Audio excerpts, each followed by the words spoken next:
All right, good morning, everyone, and welcome to the Friday, February 6th, 2026 meeting of the Technical Committee. It is 10:13 a.m.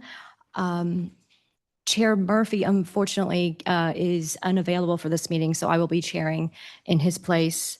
And I will call the meeting to order. And Madam Clerk, could we get a roll call, please? Hercules, Present. Lafayette, Larkspur, Here. Pinal, Pleasant Hill, Here. Richmond, Here. Vallejo. Quorum established. Great, thank you. I will go to board announcements, if there are any. We'll start with the Concord office. Seeing no board announcements here in San Rafael. Any board announcements? Okay. And we will have public open time. Are there any members of the public in San Rafael who would like to make a public comment? Please step forward to the podium, and you have 3 minutes. Thank you.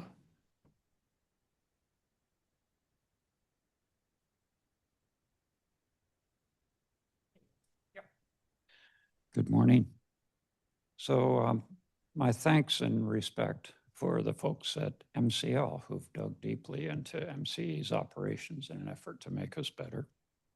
However, my understanding is that the recent letter from MCL, which was well-written and educational and amazing to read, did erroneously interpret a board packet in stating that $202 million was spent on unbundled recs in fiscal years 24-25. MCE staff have responded with a correction, which from my research appears warranted. Correct me if I'm wrong. I was relieved to hear this explanation. That being said, I'm glad the board is learning and glad a finance committee has been formed. Energy purchasing and generation is complex and fraught with uncertainty, but deeply considering the policies underlying these decisions is important for the board. Going forward, we should remember that addressing climate inequity is not only about maximizing renewable generation, as reflected in the PCL, but also about electrifying every home in 4 counties. That's really what we need to do in order to bring down greenhouse gas emission to 0. Energy comes not only from generation, but also from efficiency. Storage is not only available from utility scale batteries, but also from load shifting, from smaller distributed batteries, from the heat stored in people's water heaters, from EV batteries. The virtual power plant, the heat pump water heater loaner program, and inspiring and robust public education are part of our task and should be strongly advanced. But let's keep working and treat each other with kindness. Thank you.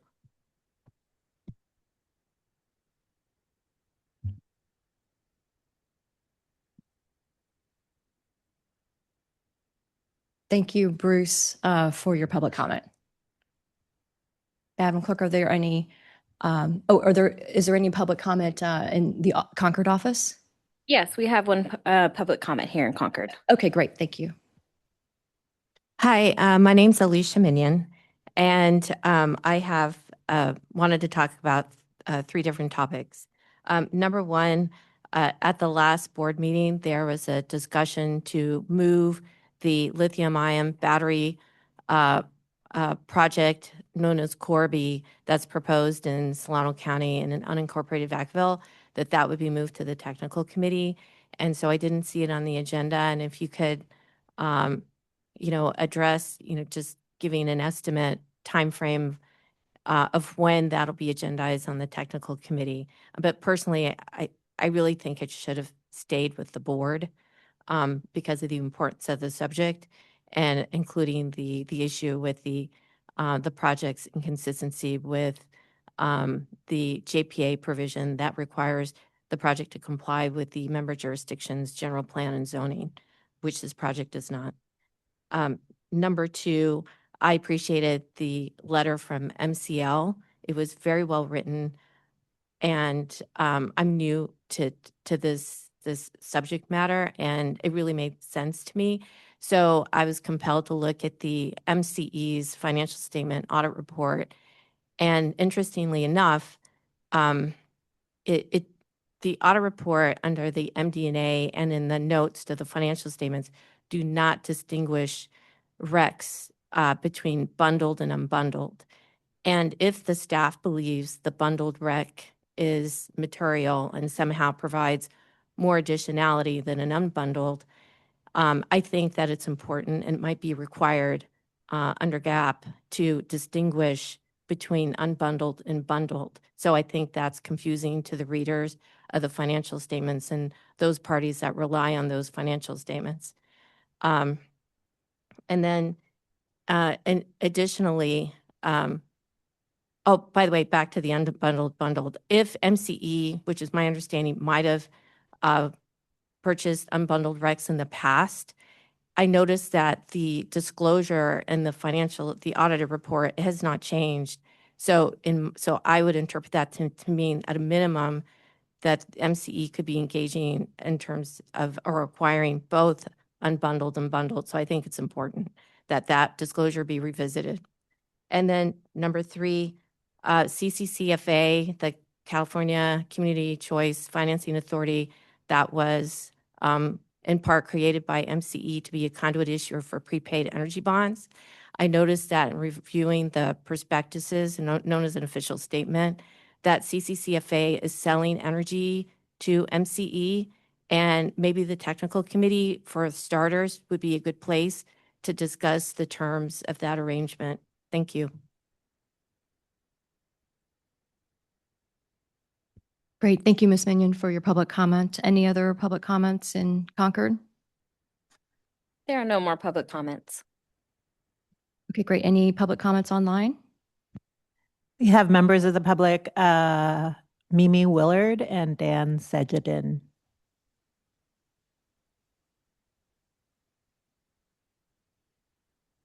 Good Go morning. ahead, Mimi.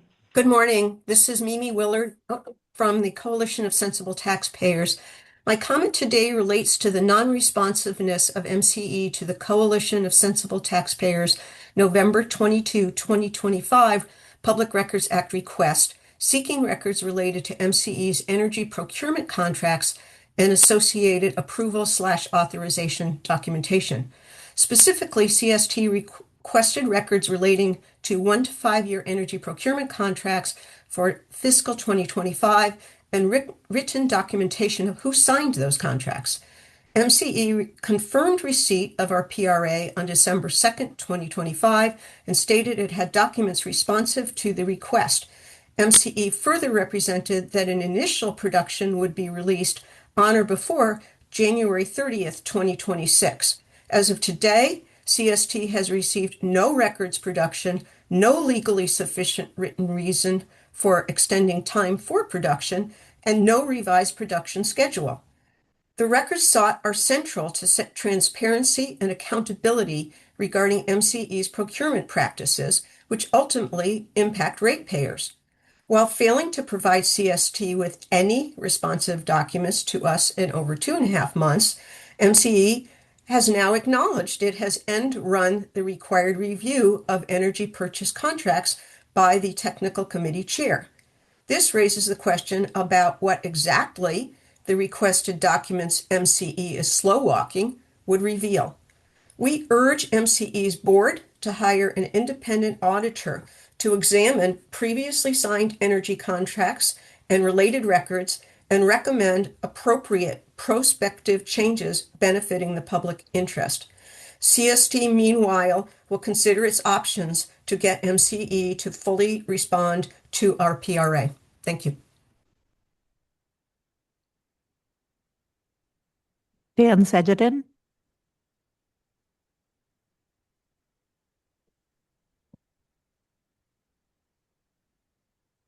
Hello. Good morning to everyone. I do want to correct the record here regarding the previous gentleman saying that MCL had an incorrect statement in the letter. And we respond to this formally. We're going to submit a letter soon. But MCE states in the letter, quote, MCE did not spend $202 million on unbundled PCC3 attribute-only contracts as stated in the letter. In fact, there is no reference to PCC3 in the entire MCL letter. To the contrary, in Appendix B, titled Note on Nomenclature, MCL makes it absolutely clear that we are referring to PCC1 in GHG-free Index Plus contracts. It's absolutely clear.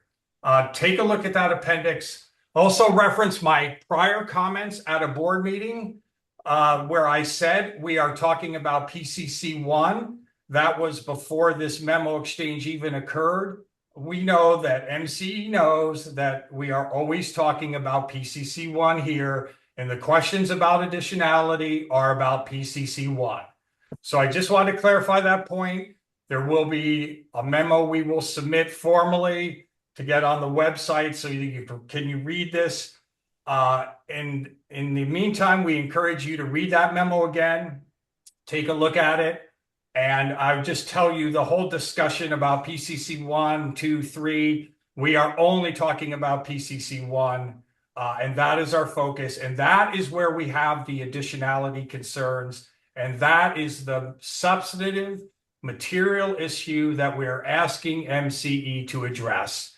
Do they think there's any additionality? They've acknowledged there's no direct additionality, but what is the extent of the additionality in these PCC1 contracts, also known as Index Plus contracts for PCC1? We hope to start to engage this in a substantive way instead of going back and forth on these little definitional technicalities. Again, our response will deal with this. Thank you very much for your time, and we look forward, as I said, to engaging on the substantive issues. Thank you, Mr. Segadon, for your public comment. Are there any others? I see no hands, Vice Chair.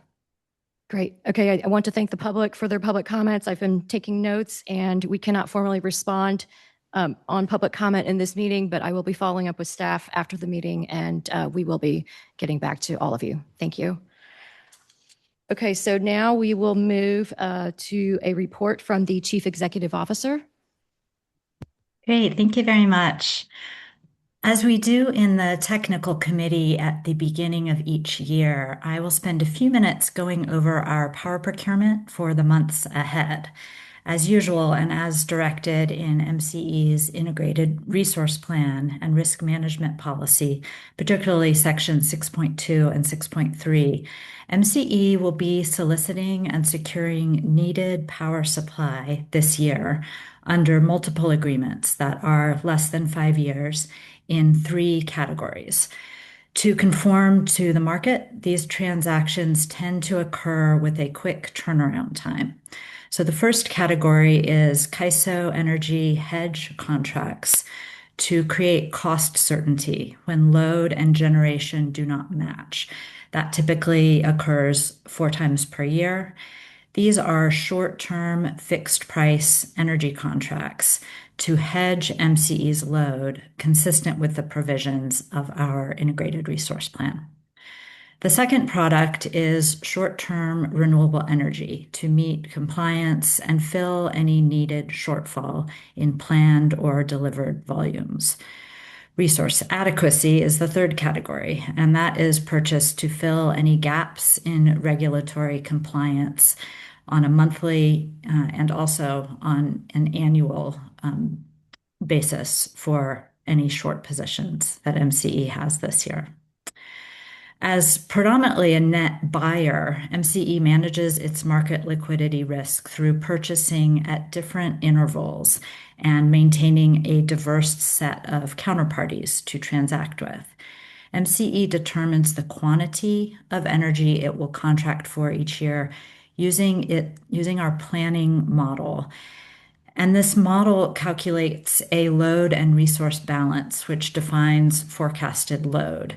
It also defines energy under contract and MCE's open positions in the various energy product types, including renewable energy, carbon-free energy, energy hedges, and MCE's procurement targets.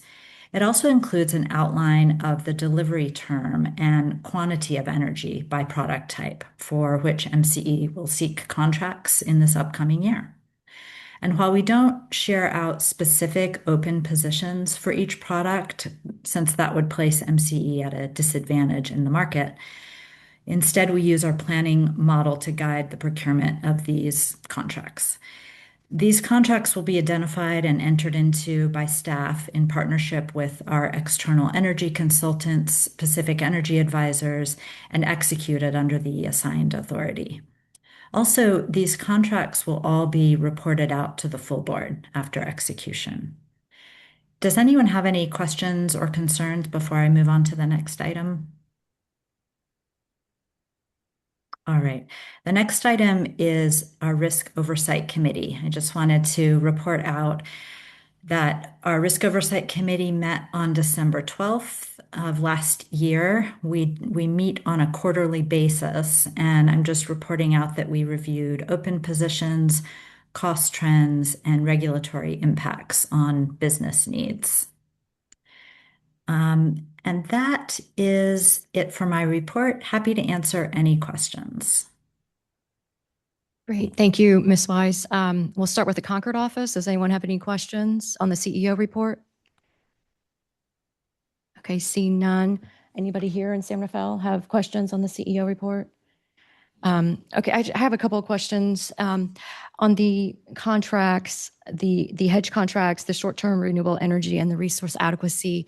Are these form contracts that we are signing, or are these contracts that are being negotiated new every single time we sign one of these contracts? There are varying contract types that we use. Sometimes we use basic contract terms, and other times we're negotiating. But I see Vidi and Johnny are here, and they might want to provide a more detailed answer. Yeah, thank you, Dawn. I'm not sure if I exactly understand what the question is, but I can try and attempt to answer this question, and let me know if it is helpful or not.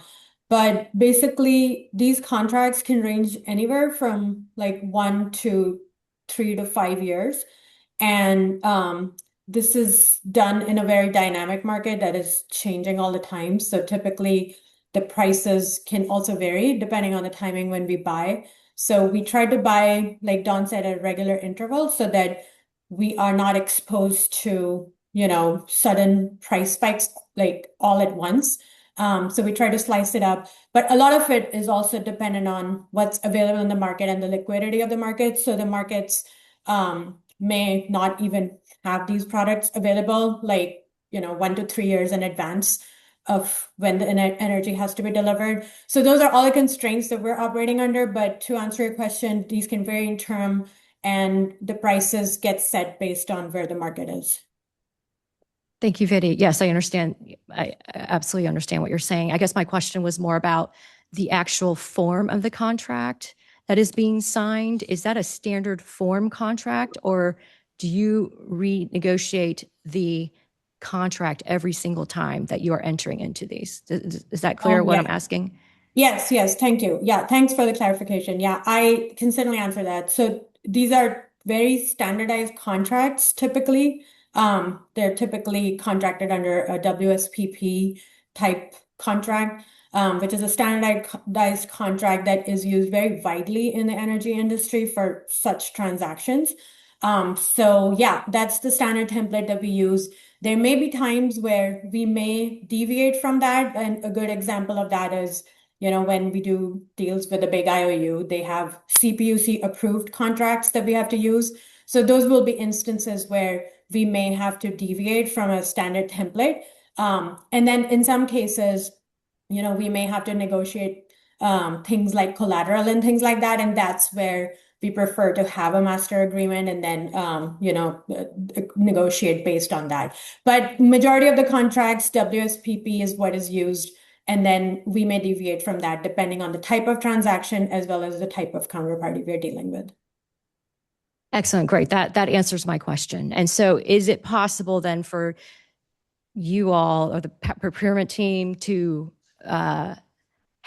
bring to technical committee these standard form contracts for each of these energy types so that we can review these contracts in advance? And, when you need authorization to enter into these contracts, it's simply a matter of letting the committee know that these are the unique, provisions that have been negotiated in this particular contract, and here are the terms. And so that way approval of these contracts can be relatively quick through committee if you show us the standard template in advance. We can certainly share the standard WSPP template. That should be pretty easy to do.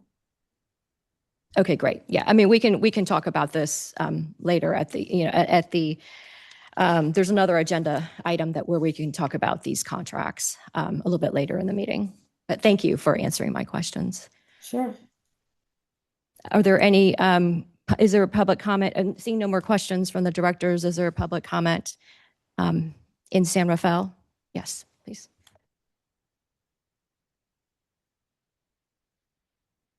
Yeah, so this is Steve Rosenfeld, reporter from the Marin IJ. When I cover other municipalities, they routinely list and include contracts that do not have redacted or blacked out sections, unlike the few things I've seen in your attachments and staff packages. Those are for bids that have been completed. They're not open. They're not. So when I hear that there's a competitive disadvantage, I'm confused. And I notice the absence in all of the staff packages, hundreds of pages of your budget discussions, and even today for the tech committee, there's no specifics dollar-wise, even on categories of contracts.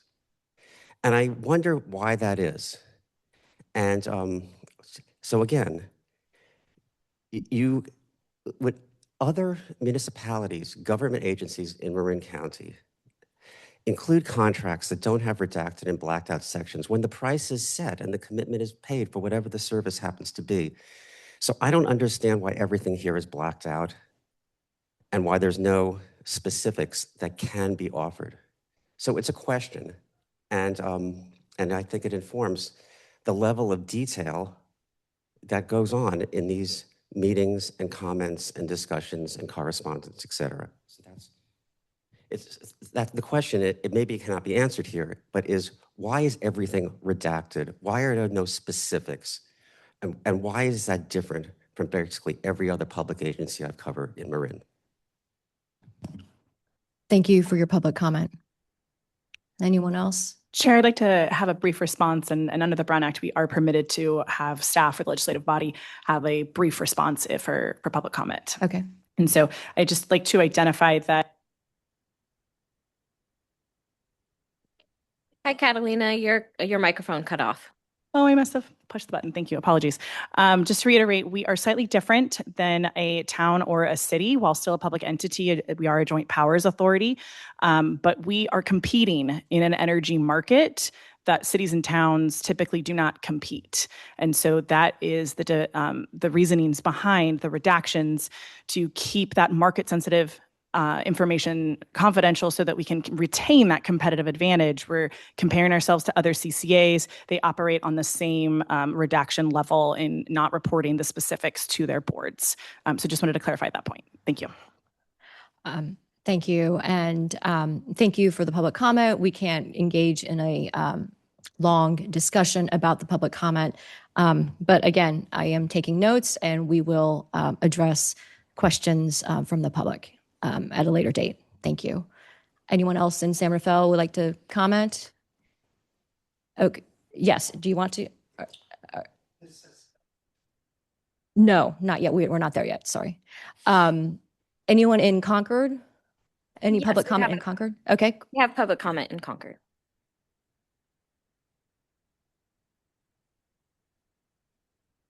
Can you hear me? Okay, good, great. Alicia Minion again. I have a question too on the heavy redaction. If staff could just follow up on that and then address it to the public again.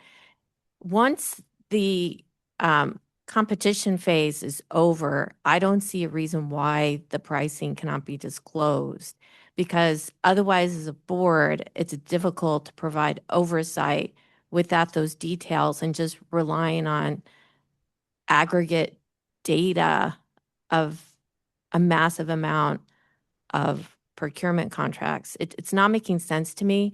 So at some point, I understand that you're competing with other CCAs, but at some point, the competitive phase is over. And then as soon as possible, those pricing should be made available to the board so that you can at least evaluate on a more contemporaneous basis than waiting for a calendar year end to see an aggregate number, because it's difficult to see patterns or to provide any meaningful advice. I mean, it makes oversight completely impossible. Now, I know there's this, under the Brown Act, you can rely on a trade secret, but I don't think that's open-ended through the entire procurement process. So I think this should be completely reevaluated. And this reminds me, just before the Great Recession, 2008, if you all remember, the reason why the market collapsed as it did is because of derivatives. The derivative market at that time was operating in a black box, and there was no regulation, and you couldn't, because nobody knew the details until finally it was too late. And I think to the extent you can avoid operating in a black box, that would be, I think, beneficial. And so I would just strive to really reevaluate this heavy redaction that may not be necessary. Thank you. Thank you. Anyone else in Concord for public comment? No one else in Concord. Thank you. Okay, let's go online. We have member of the public, Nick Papas. Hello, can you hear me? Hi, can you hear me? Yes, we can. Great. Hi, this is Nick Papas, MCE customer. I wanted to open with a question, which I hope staff will be able to respond to, and then follow up with a little bit of commentary on the discussion just now about public data versus redacted data. My first question is just as we anticipate more discussion around this and later items on this agenda, I just want to confirm, I think what we heard in the CEO report was essentially that CEO report was the fulfillment of the consultation process in the sort of annual high-level framing as teed up in, I believe it's item 9, and I just wanted to ask for confirmation that we just saw that annual process in action. I think that'll be informative for that item. I think to kind of go further related to the CEO report, it would be useful to understand if following that annual report we just received, is the technical committee and the chair and the vice chair of the MCE board, are they permitted to continue on the past practices of procurement and, execution of specific contracts which have not, been discussed with the technical committee with specific consultation and which have not been authorized by the technical committee chair? I hope that there can be an answer to that. And also, as we talk about item 9, and then shifting gears to data access, I do think one thing that I've noticed as someone who works professionally in the energy space, there have been a number of moments where I've looked at board documents and seen a level of data that is substantially lower than the data that, as a professional, I know how to identify and access in public sources. I'll share a couple of examples. The power content label reports do not appear to include any of the contract-specific data, which is reported publicly to the Energy Commission in the Power Source Disclosure Program. That seems to be a significant oversight gap. Pricing data for pretty much all of your transactions is filed to FERC as part of the EQR data set. That's typically available within a few months of the execution of these contracts. There are other data sets that the CEC has that identify the counterparties and specific power plants associated with your RA and hedge purchases. None of that data, as far as I know, has ever been brought forward to the board. And I think it's important both in the questions that have just come up as well as in the broader sort of question around oversight, transparency, and the board's role in overseeing power transactions. Thank you.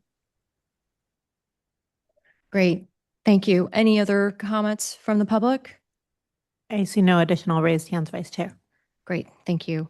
All right. So seeing the level of interest around this topic, as chair, I am going to move up item number 9 to after item number 6. So I think that there's a lot of interest in discussing this topic. So I'm going to move up resolution 2020-04 and move that up after the consideration of the adjustments to the term chair, for term limits to the chair. Okay, with that, I will any further comments on the CEO report? Otherwise, I will close that item, and we will move on to the consent calendar. Would any director like to pull any item off of the consent calendar for discussion?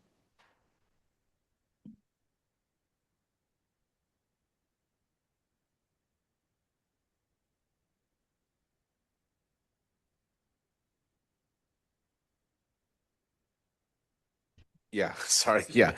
So yeah, I'd like to pull C2. Thank you. Okay, we will pull C2 off the calendar. Anyone else want to pull an item? Okay, with that, can I get a motion to pass C1? I move to approve C1. Get a second. I'll second. Okay, Zepeda, a second. Okay. Do we need a roll call vote or a voice vote? Roll call vote. Okay, can we get a roll call vote, please? Hercules, Yes. Larkspur, Yes. Pleasant Hill, Yes. Richmond, Yes. Vallejo. Aye. Motion passes. Great, thank you. All right, I will turn it over to Director Palmares to discuss C2. Yes, thank you. I just have a couple of questions about this project. I know that if I can pull it up, the expected dates have changed. Is there a reason why? I mean, other than just usual construction delay?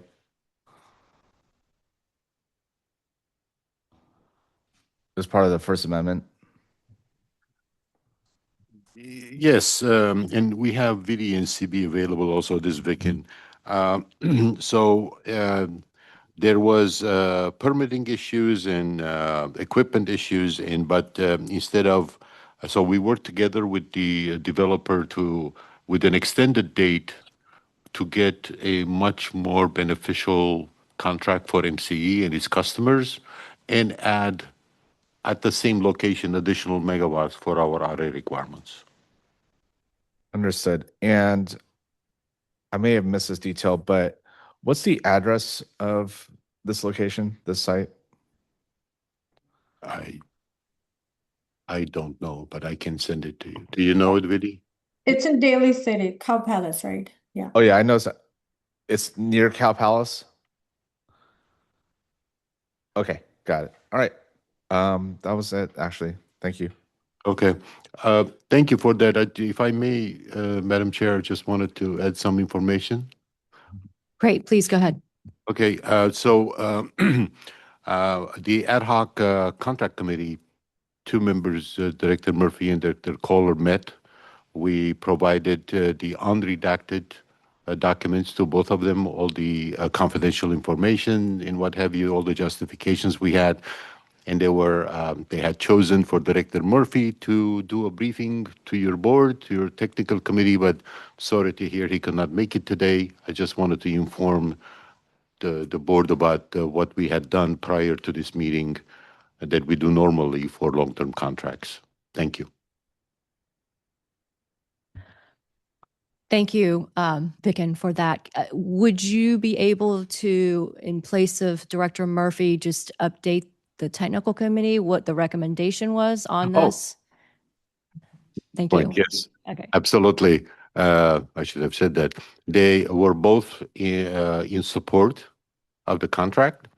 We had some really good discussions about the third parties working with the local community on the tune of over $1.5 million that they say work with almost a dozen local community entities to support.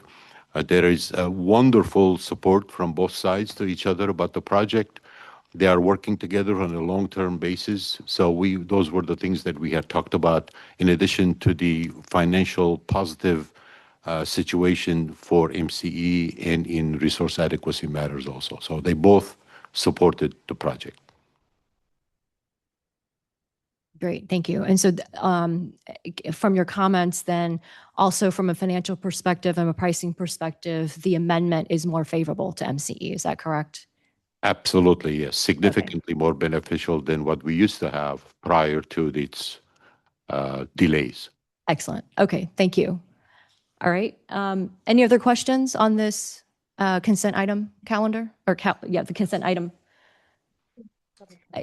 Concord? Any questions in Concord?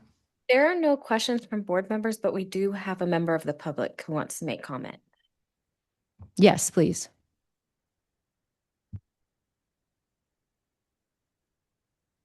Hi, Alicia Minion again.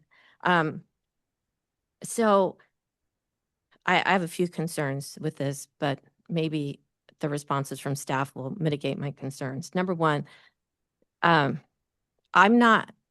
don't have enough data that is persuasive enough to lead me to believe that the terms that were improved, that you were negotiated as a result of the delay, is actually better than what you would get if you didn't agree to this, and you would be getting a waiver of, not a waiver, the damages that you would get for construction delays.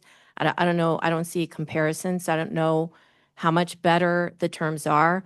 Also, if energy prices have gone down, and the energy company was so willing to reduce the price, it might be that you're not getting anything better. You're just getting market.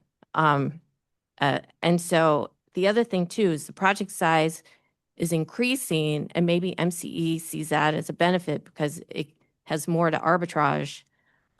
It may not be beneficial to the community on an environmental perspective. So because of this, looks like a material change, it could be that the EIR, if one was done, needs to be revisited. I think you have to go to the city and go through the whole entitlement process and revisit all of that. I don't know if that was addressed by the Daly City. And in addition, I think that the agency should really revisit why it's engaging in lithium-ion battery, not really being a proponent of alternative battery sources that are safer. And so you have a bigger project, you're exposing more risk to the community. And I believe this project's fairly close to homes. And so this might require additional disclosure to the affected homes because they may not be able to obtain fire insurance as a result of this, because maybe the project is substantially bigger. And so I'm really afraid for this community as a result.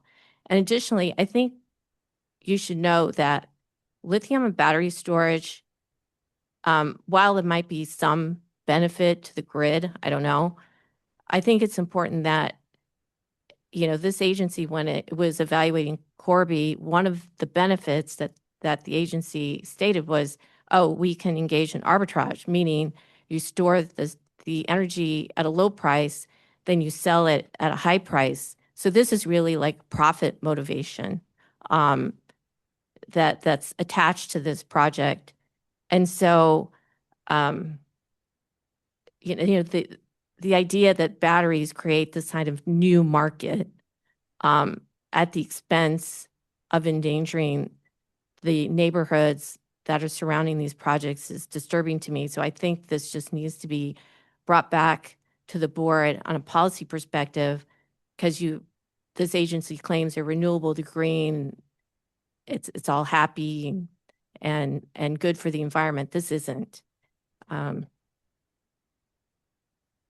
And so let me just make sure I got all my comments. I'm sorry.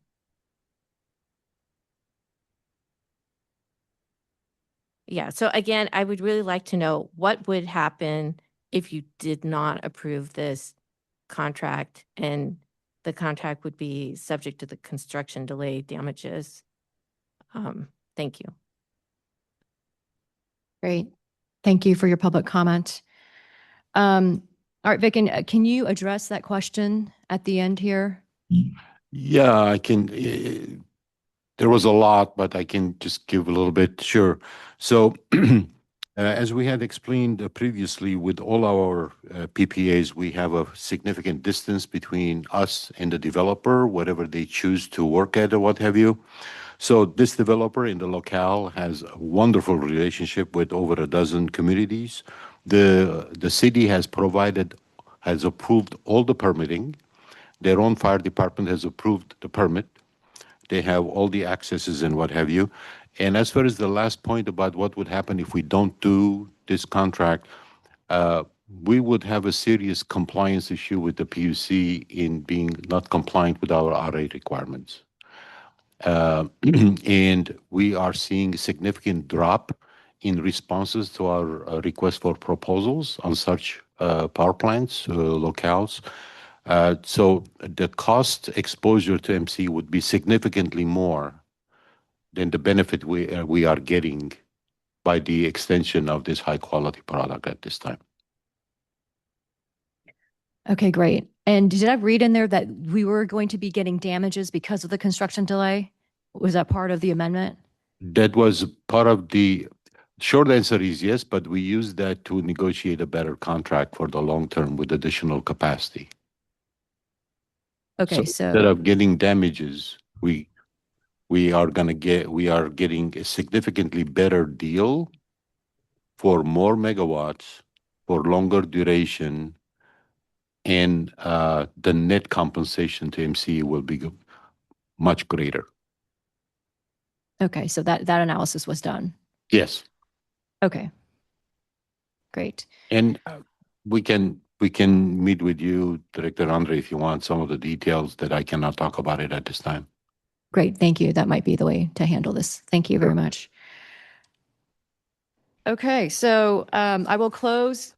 Are there any comments online? Sorry. No comments online. Okay, so I will close discussion on consent item C2. Would someone like to move this? Madam Chair? Oh, yes. Go ahead. Yeah, this is Dion Van Hercules. If I can just ask staff to help out with the question. I hear this a lot from public comments, and I just want to make sure public's clear. So to anyone from staff, do we approve zoning for MCE? Right, and then do we approve anything with fire departments or anything like that? So who would do? And they do that with us, or they do that with the person building the battery set? Yeah, the third party will do all the application, the environmental, whatever. We do not do anything like that. They just promise capacity, energy, whatever it is that we have did an RFP for, and they'll say, I can do this for this much at this time. Okay, in compliance. So we have nothing to do with that. Thank you. So, because it's just been used here, we're a JPA Joint Powers Authority. So we're not a municipality. We don't approve zoning. We don't approve fire codes. We aren't even building this building. No. We're just purchasing power, which is what we're supposed to do. Yeah. Right. Okay. Thank you very much. Sure. Great. Any other directors have comments? I'd like to move item C2. Great. Thank you. I'll second it. Great. Thank you. Madam Clerk, can we get a roll call? Hercules, Yes. Larkspur, Yes. Pleasant Hill, Yes. Richmond, Yes. Vallejo. Aye. Motion passes. Great. Thank you. All right. So we'll move on to item number 6, which is consider adjustments to term limit for chair. Do we want to get a staff report on this, or? Vice Chair, I can introduce it briefly and then pass Okay, it great. to the committee. Yeah. Thank you. Hi, Justine Parmley, VP of Internal Operations. So I just wanted to give you some background. The executive committee met in December 2024 and decided to recommend term limits for all standing committees to the board of directors. The recommendation was brought to the board of directors at the April 2025 board meeting, where it was unanimously approved on the consent calendar. I will note that the technical committee did not ever separately consider the application of term limits to its own membership at that time or at any time. And some members of the technical committee requested that an opportunity to revisit this topic. There is no staff recommendation for this item, but we did list out some options for your committee's consideration. This would have to be a recommendation to the board of directors should there be a change. It's not something that the committee can choose to do on its own. Any questions? Great, thank you. Okay, I'll open up for questions from directors in the Concord office.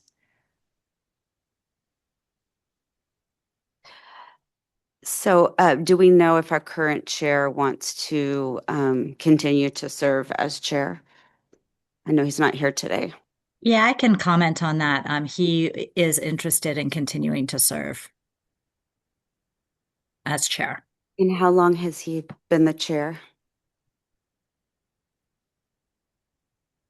I do not have that in front of me. Justine may be able to pull it up. Yeah, if you can give us a minute, we'll check that. Thank you. I have a question as well, Madam Chair. Great. Yes, please.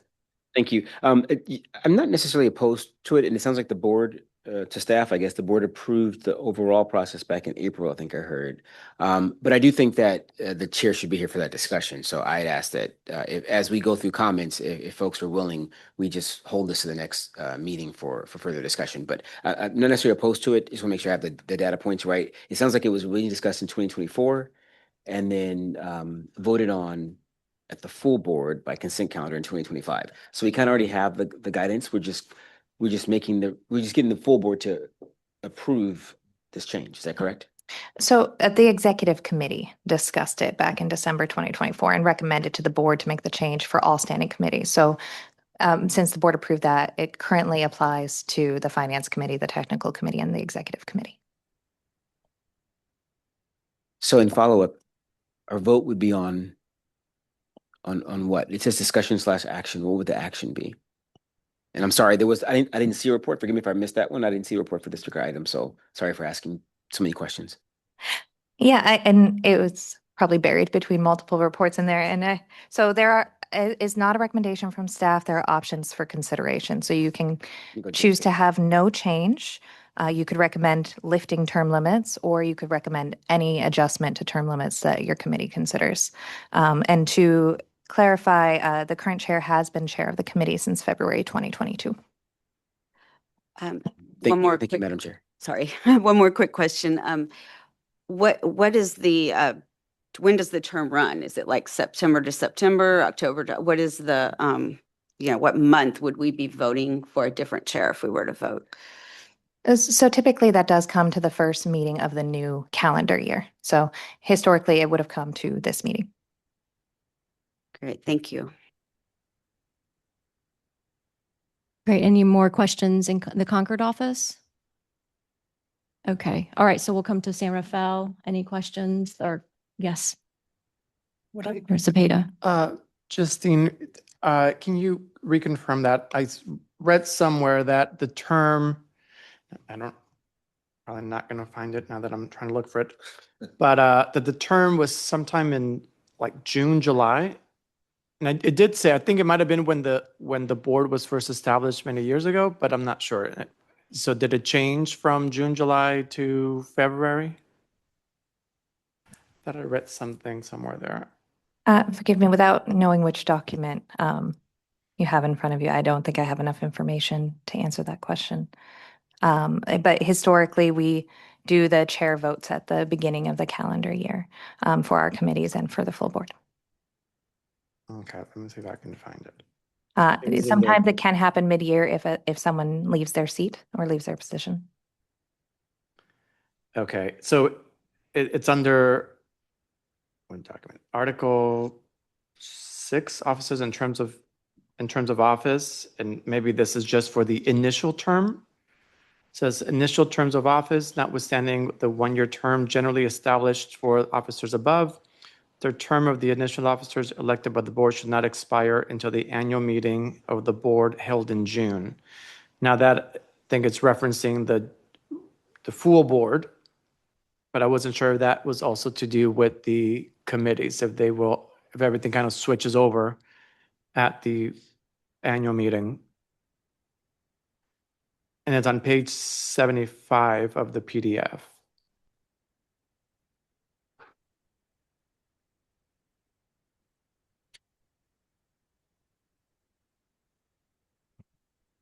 Hi. Sorry, are you referring to page 75 of the packet? Yes. Okay. Thank you. It says initial terms of office, and it says until the annual meeting of the board held in June 2010. So it is many years ago. So it could apply to that when that board was being created back then. But I don't know if somewhere along the line it changed from June and then they said, oh, let's just make the technical committee February. So I'm just trying to understand if the process changed along the way or if it was always June and someone just liked February more than June or something. Yeah, and maybe I will defer to council who are in the room with you right now, but my understanding is that June 2010 meeting was one of our first meetings once we were operational. But I will go ahead and defer to Catalina. Do you have any insight on this one? Yeah, and apologies, took me a moment to orient. So I believe we're talking something that's from the JPA, right? That's what we're flagging? And yes, that was the initial term in setting those chair and vice chair positions on the board.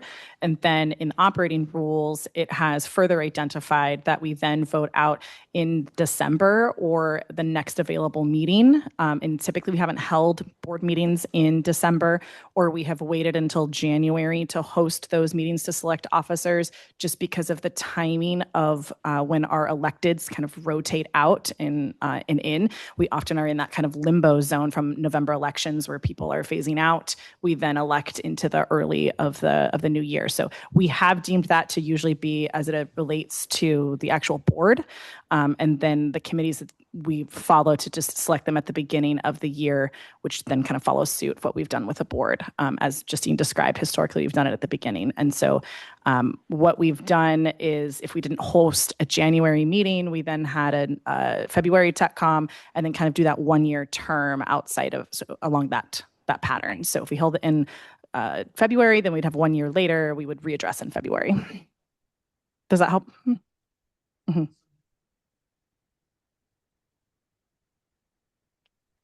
Your microphone is off. So currently there are no term limits for the tech committee. There are term limits. They were set in the technical committee overview and scope that were approved by the board that Justine had mentioned. And that lists that it's serve 2 1-year terms. So, because where I was confused when I was reading this, so the board recommended, and then it said somewhere in the note that I'm probably not going to find again, in there somewhere, that the tech committee was to take that discussion up. And it sounds like the tech committee never took it up. So if I can provide clarity, the executive committee made a recommendation to the board, and the board approved term limits for all of its standing committees. So technically, the technical committee did not have to take it up. It applied as of that April meeting. There have been requests from committee members to take it up, which is why it was brought to you today. Okay, thank you for that clarification. No other comments for now. Thank you. Director Palmer-Harris? Yeah, I'm not strongly inclined to have term limits. I know it's very difficult to even get committee members to begin with. But if we were to adopt term limits, my only recommendation would be if someone's about to term out and then all the other committee members are not inclined, they are opposed to being a chair, because I know it's difficult for some folks. I mean, there should be, in that instance, a way to allow the committee, the chair who's about to be termed out to continue as chair. I mean, I wouldn't want to force on someone who's just, I can't be in that position. That's, yeah, it just feels like that would be unreasonable if we can't find someone that will be really committed to being chair in that situation. So that's all. Okay.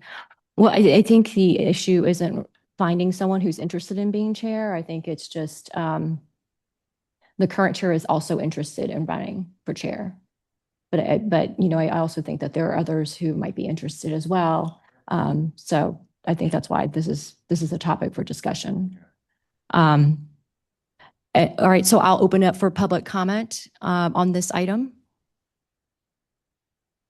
Any public comment here in Concord? We have Or, one. I'm sorry, in Concord? Yes.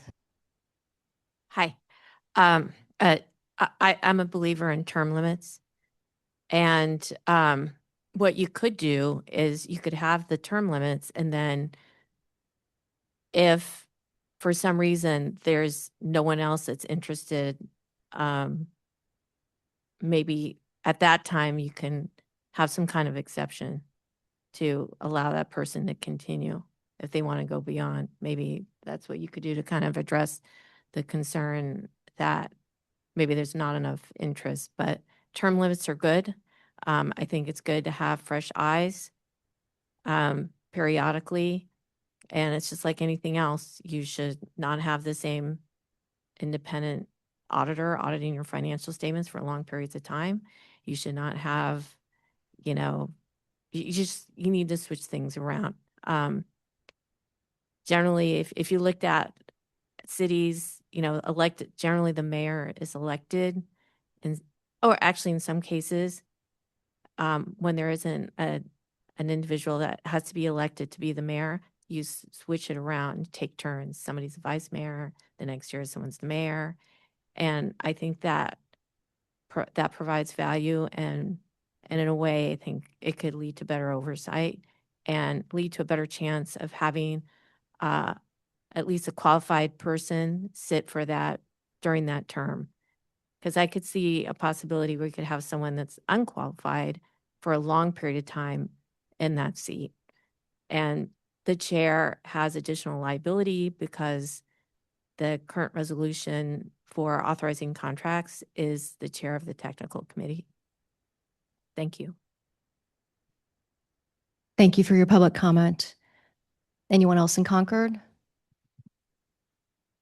Okay, I'll bring it to San Rafael. Any members of the public in San Rafael who wish to comment on this? Okay, and what about online? I see member of the public, Nick Papas, followed by Mimi. Hi, this is Nick Pappas, MCE customer. I respect the fact that the individual who's currently chair is not here, and sounds like they're perhaps the driver of this effort to change the term limit resolution from the board last year. So I want to be constructive and gentle and respect that, but this is agendized as a public item and appears to be agendized in lieu of selection of a new chair. I just want to, I want to say first out the gate, I'm agnostic on the question of term limits, but it does seem that the board, as I understand it, unanimously approved a resolution last year adopting these term limits. This issue certainly could have been raised at the time. I think it was would have been quite obvious then the impact of that term limit decision on this committee. The technical committee is a really important committee. Most of MCE's expenditures, as I understand it, largely flow through this short and medium term approval process, which flows through the technical committee. So it's hedges, capacity, short-term products. It's really important. And I think in the spirit of reading things jointly, seeing this item up with item 9, which presents a version of the technical committee, which I would say does not appear to be thriving in its oversight and engagement role. Read jointly with the MCE board website, which shows 12 canceled meetings from this committee since 2024. I do feel like it seems a bit surprising and perhaps quite an inauspicious time to suggest revisiting last year's decision to establish term limits, this kind of quite remarkable procedural shift and backtracking to continue the role of a chair who I think I will just say it seems like there's some opportunities for the chair and the committee and in their coordination with staff could be doing a lot more to protect and oversee my interests as a customer. So I do think it's really important to understand, like, I think this item should be discussion of a new chair based on what was approved by the board. I don't really understand why this committee would be entertaining pushing that back for potentially a month or two so that you can revisit a board item approved last year to remove the term limits that were established. I think this is a real time for this committee and the broader board to be getting perhaps a bit more engaged and focused and serious. And I think new leadership on the technical committee would certainly serve that end. Thank you. Thank you.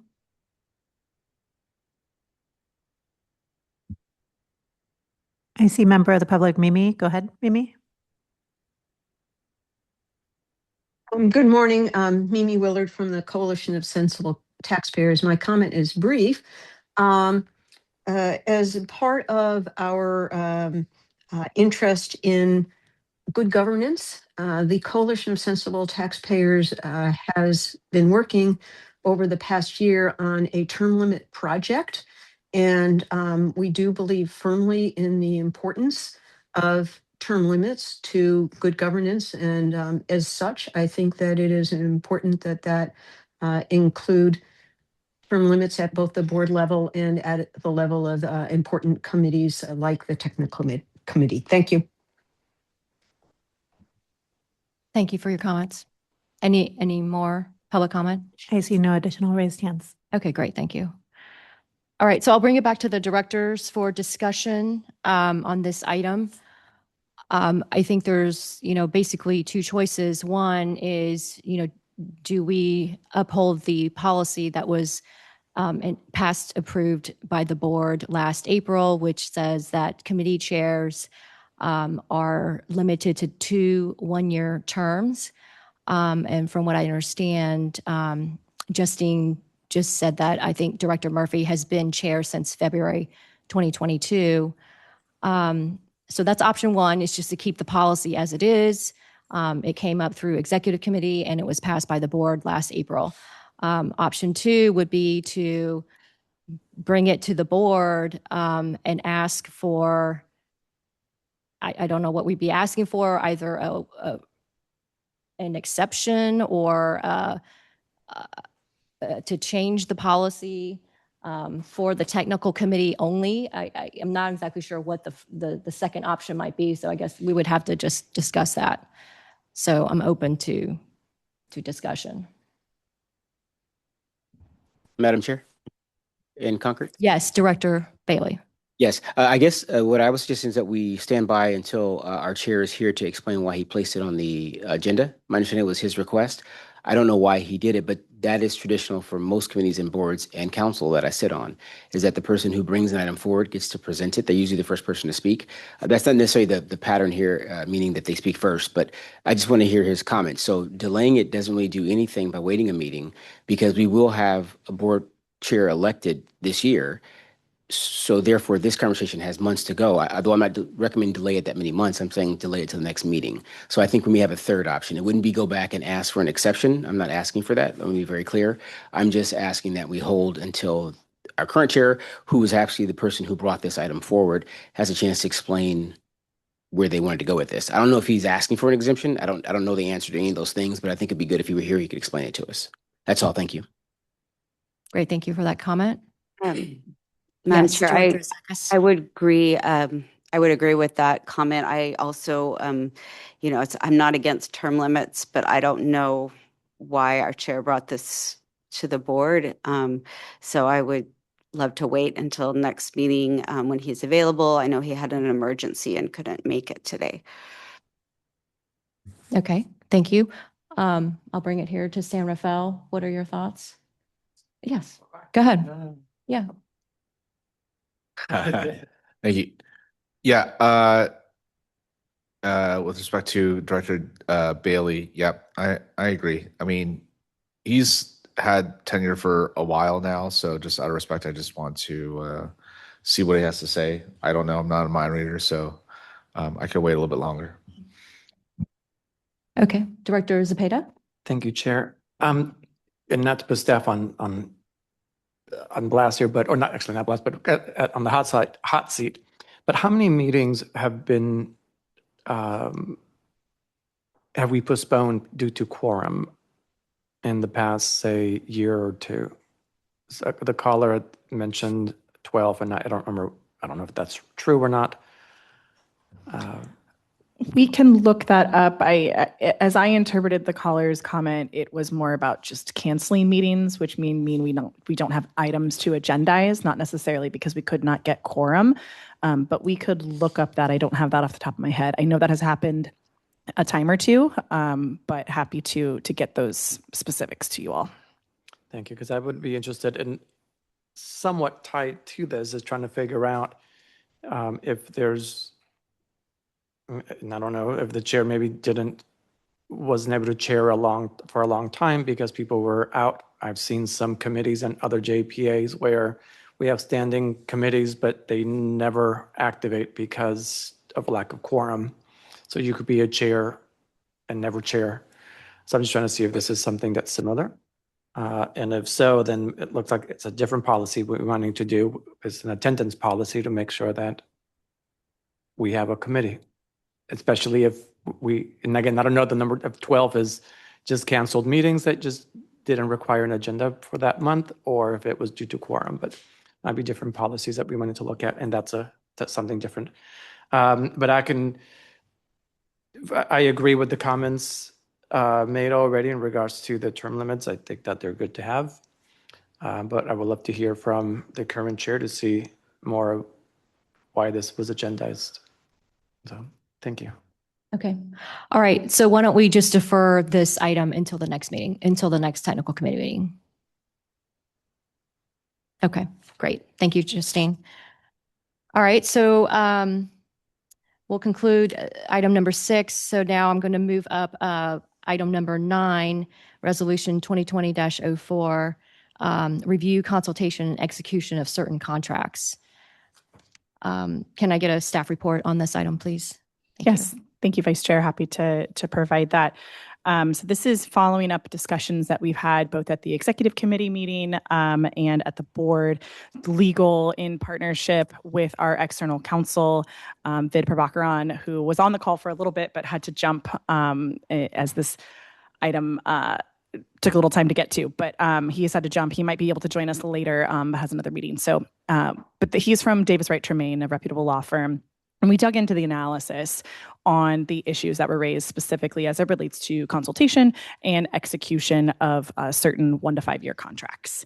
And so, for the consultation piece, historically, the MCE has implemented this consultation requirement as through the annual CEO report, that Dawn has just provided today. It outlines kind of the types of contracts that we are going to be purchasing and kind of what are the drivers behind that align with the policy that the board has set, giving this general information about our upcoming year's power supply needs. And then in tandem with our integrated resources plan that comes to the technical committee meeting for time to time for approval. So those things combined have been what we've used for consultation in the past.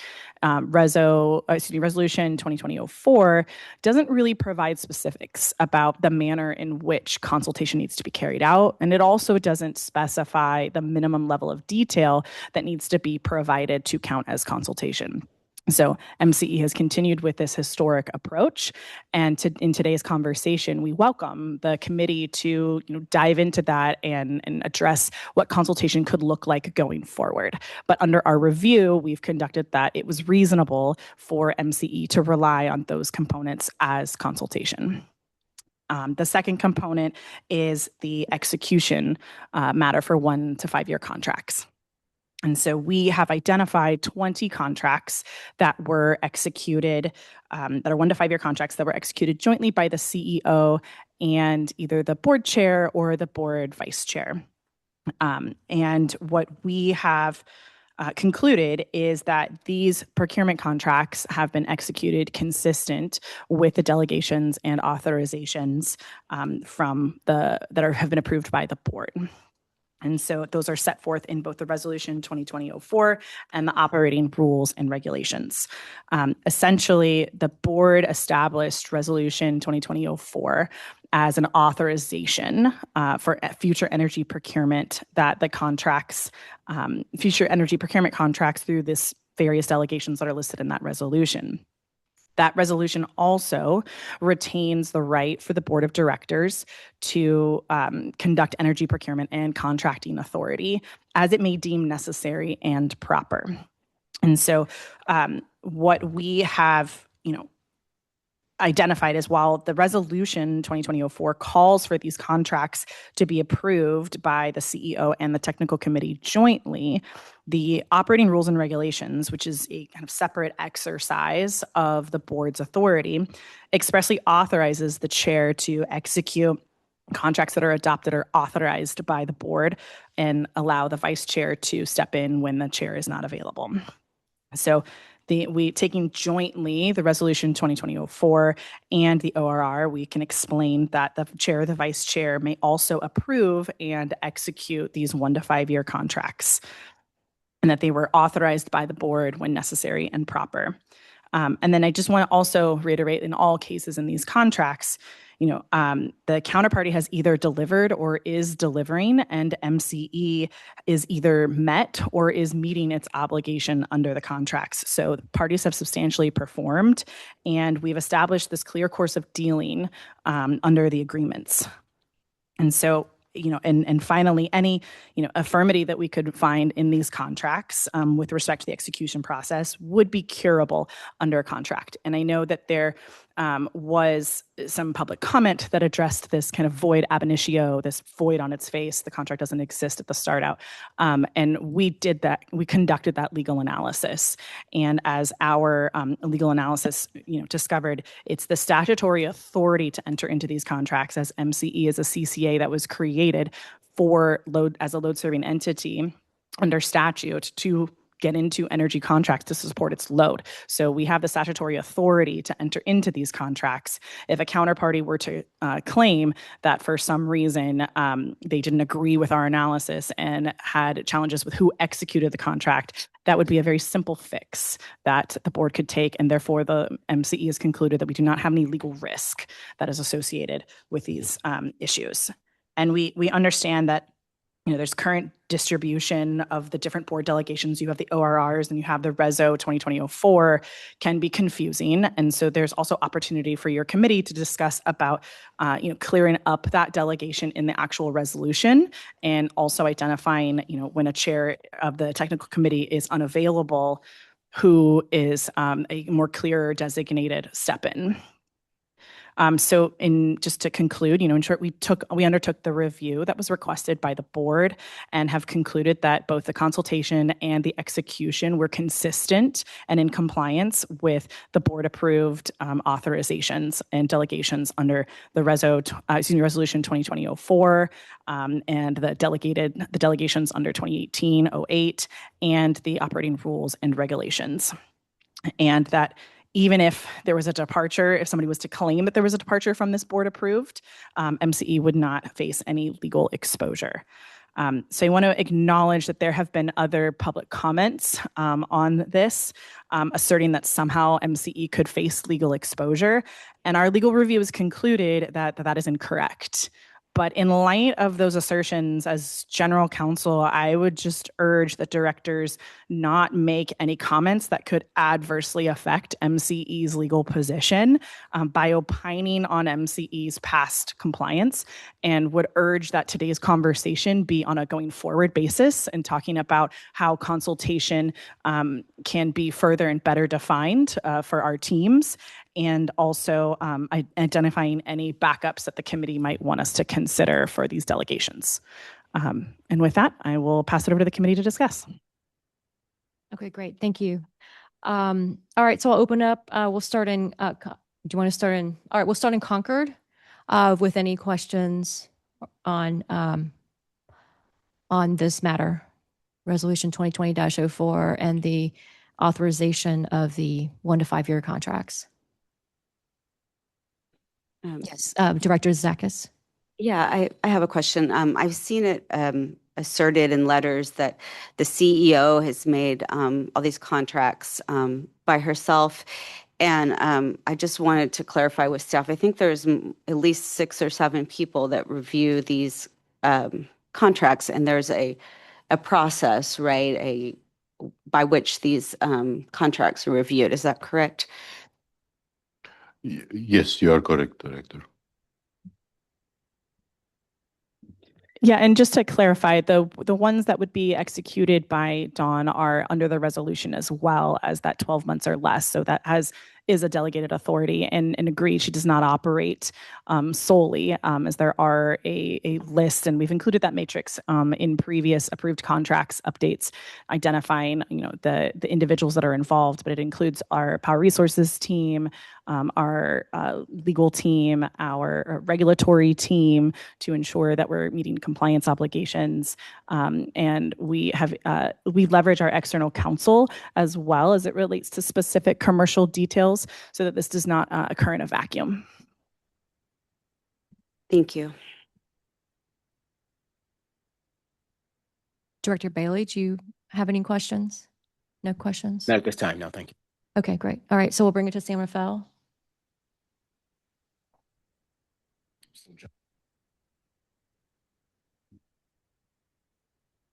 Mr. Director Zepeda, do you have any questions?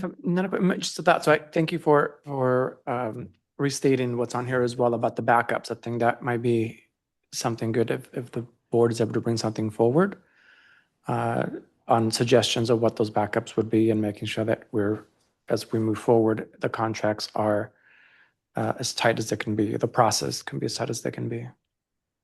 That's it for now. I want to see any questions.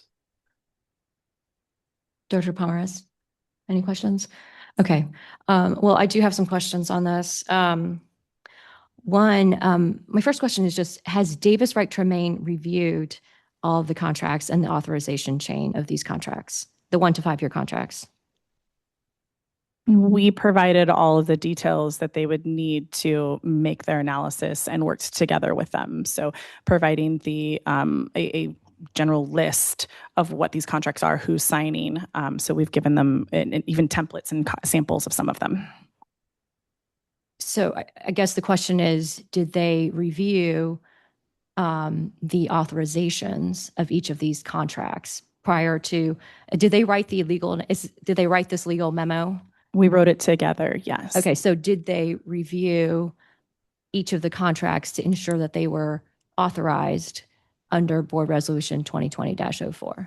So I don't believe that the reviewing the actual contracts is what leads to the authorization component. We've tracked the authorization, as I stated before, as it relates to the board delegated authority and the ORR. So that's where the authorization component comes in.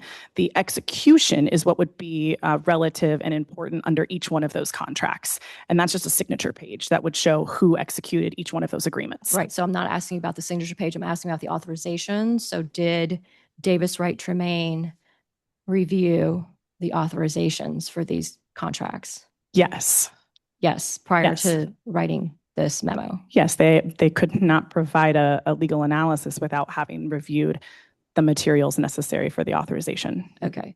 And so I have asked also in 3 separate meetings now to see the documentation. So could you send me the documentation, the authorization chain? I asked at the November 20th board meeting. I asked at the January 5th executive committee meeting, and I'll formally ask now for the authorization chain of these 1 to 5 year contracts. Could you send them to me? Yeah, I'm happy to send what I think you're referring to as an approval chain. Yes. To go through it, but the authorization, we've already identified and provided those materials as a part of this item. I know, but rather than relying on a staff report that really doesn't give me specifics, like I'd like to see the documentation. Okay, I'm happy to follow up with you. Thank you. I just want to say that when I read through this memo, when I read Board Resolution 2020-04, It says very clearly delegation to the technical committee. A, contracts for energy procurement. B, contracts for functions. C, contracts related to MCE ownership.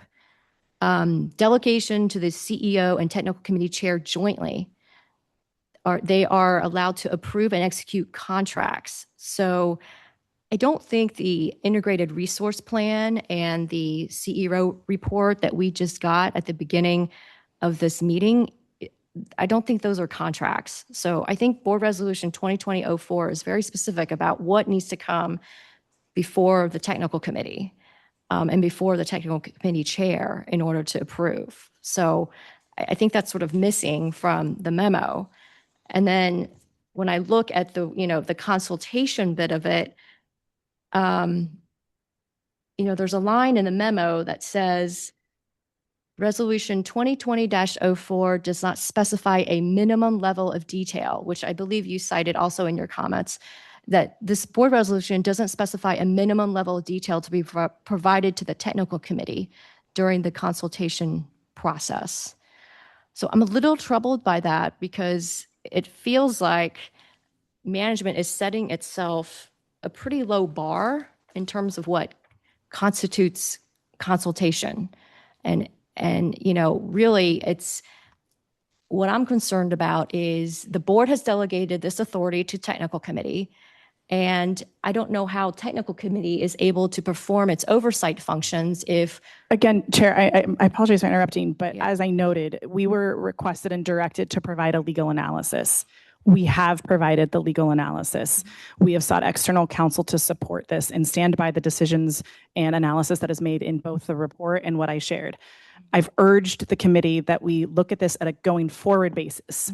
And so if your comments are, the consultation piece is how do we move going forward to make sure that you all have the oversight that you're looking for, I would really encourage that conversation and appreciate that so that our staff can get the detail that would be necessary for you all. But if we're opining on the past compliance, I would urge that we do not do that, as that can, further endanger MCE's legal position. We've made a legal analysis as requested, and that stands. Okay, I'm not understanding why it would endanger our legal position if I want to talk about past practice. And I invite to have that conversation with you offline and not in a public setting where we're discussing legal positions.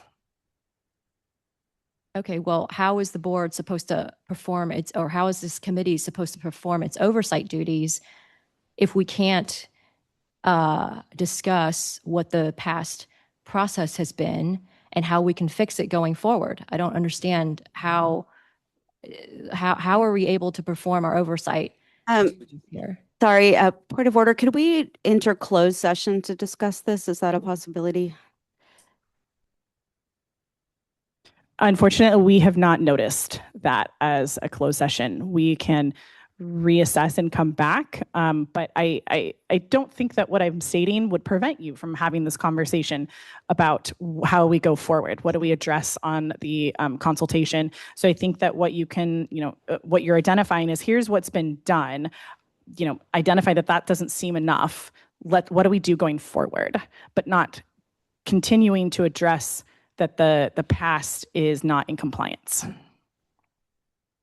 And if I might jump in with a suggestion, Director Andre, I think that you're raising questions about how we might be able to have a consultation in a different way going forward. And what we could do is take a look at how other municipal utilities and other CCAs handle consultation and approval of these 1 to 5 year contracts and see if we want to make any changes.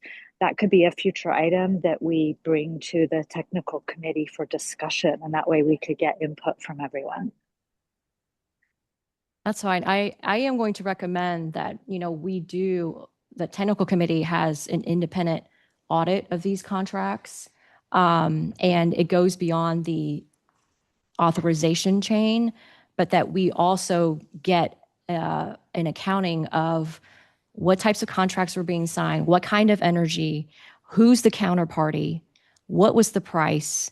Like, we need an accounting of what happened with these contracts, because these contracts, I'll go back to my remarks at the November 20th board meeting. 382 million of these 1 to 5 year contracts were signed in fiscal 2025, and that represents 50% of the total energy costs for 2025. So it's a significant number. It's a large number of contracts that have been signed, and I think that we need to figure out,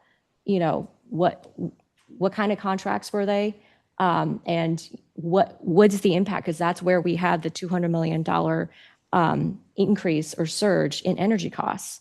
So I'm going to recommend, if council doesn't want to engage in what happened, then let's hire an independent auditor to go through these contracts and report back to the committee so that we can understand not just the authorization chain, but also the financial terms of these contracts that were signed. And Chair, if I may add, I would just add that these delegations of these types of contracts are not unique to MCE. Many of the other CCAs have a very similar delegated authority to their internal staff, CEO, CFO, COO, to execute these types of short-term contracts, recognizing the types of markets that we are in. So just to give that frame of reference for the committee, and we can provide, I think, as Dawn indicated, kind of a matrix as we've provided in the past on comparing to other CCAs and how they do these delegations, so that the committee could feel that. I'd like to understand better of what this audit, what your concerns are, and what we're looking for under the audit that you would like to propose.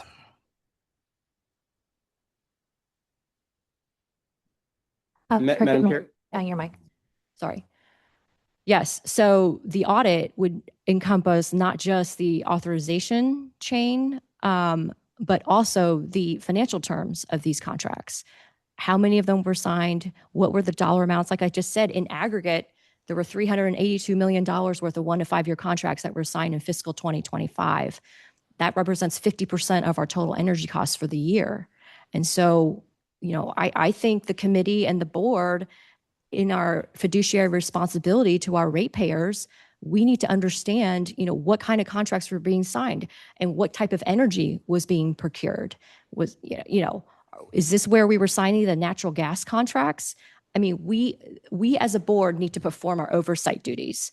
And so what I am saying is the CEO report that we just heard, I don't think allows this committee to execute its oversight duties. So we need to, going forward, I think, have a discussion about what kind of information is brought forward to technical committee, so that technical committee, because the board has delegated to technical committee this authorization, they've delegated this responsibility to technical committee. And so technical committee needs to perform its function of oversight. And we need to actually look at some, in my opinion, some real data so that we can actually approve these contracts. I disagree with the reading of the ORRs. The ORRs specifically state that the board chair and vice chair are allowed to sign contracts that have been approved by the board. But I don't think it's clear at all that if technical committee is supposed to be approving these contracts, the board has delegated that power to technical committee. And if technical committee doesn't have the information and isn't being consulted, I don't know how we can argue that these contracts have been properly approved under Board Resolution 2020-04, and thereby, the board chair and vice chair can sign off on it. Yeah, and appreciate that. And what I would just note is also that the ORRs indicate not only approval, but authorizations. And so that's how we help thread that needle, is that the resolution is an authorization by the board. But I would note that the delegation that is in Resolution 2020-04 is not that the technical committee approves these 1 to 5 year contracts. The board further delegated and said that these 1 to 5 year contracts are to be approved and executed by the CEO and the technical committee chair. So at no time have we been entertaining the technical committee to look at these contracts for approval. We've identified the consultation requirement, how we have satisfied that, and how we believe under our legal analysis it was a reasonable satisfaction of the consultation. Again, today's discussion can absolutely be to describe what would that consultation look like. But as the resolution has delegated on the authority, it is not for this committee to review to approve the 1 to 5 year contracts. It is for the CEO and the technical committee chair. So they've delegated to the 2 individuals, and as we've identified, are further authorized via the board and the vice chair when the technical committee chair is not available. Forgive me, Vice Chair, if I may interrupt. It seems we've steered into discussion, but we do have members of the public waiting to make comment on this item. My recommendation would be to take public comment and then continue the discussion.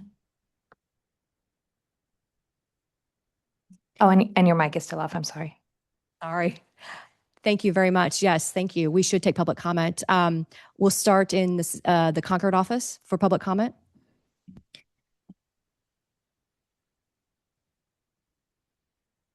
Hi, this is Alicia Minion.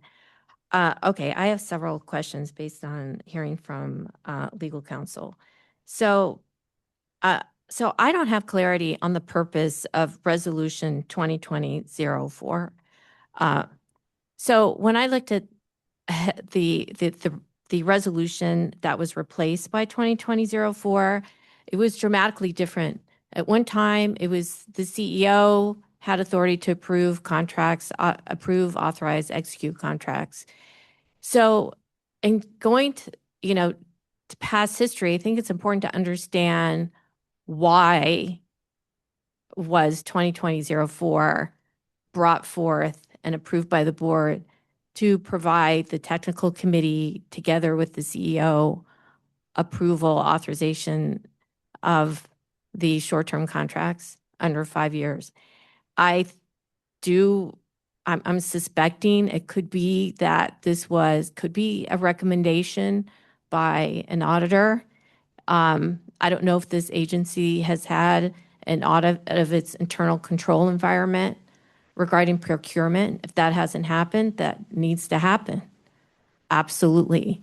But when you read Resolution 2020-04 and it's plain English, the practice of having the chair of the board or vice chair of the board authorize contracts, I don't see that language. It's absent. So if outside legal counsel is considering this kind of general broad authority that the board has, I think in order to really meet the purpose of 2020-04, which based on my reading, it's to address who has authority to approve contracts, then it needs to be incorporated into this resolution. This resolution is very explicit. It separates the 5-year, the 1 to 5 year contracts under Section 1, delegation to the technical committee. And it mentions the CEO and the technical committee chair to execute blah, blah, blah, blah, blah. These are the 1 to 5 year. It talks about delegation to the CEO, which does not incorporate 1 to 5 year contracts. So I like the recommendation of having an auditor come into play to assess which contracts did not follow. I'm looking, again, the plain English language in Resolution 2020-04. I'd like the auditor to conduct the internal control environment of the procurement process in general. I think the idea is to include the chair of the technical committee, maybe because arguably they're the ones most familiar with the contracts, to be involved in the approval and the authorization process. I like, you need to have somebody else, but that's what's written here. And the fact that you had to go to an outside legal counsel to really understand this, and I think in part it was because of my email to you and other emails from other people and other public comments, it should be clear when it comes to procurement to ensure that they are properly authorized, approved, and evaluated. The evaluation, I think, is under the consultation.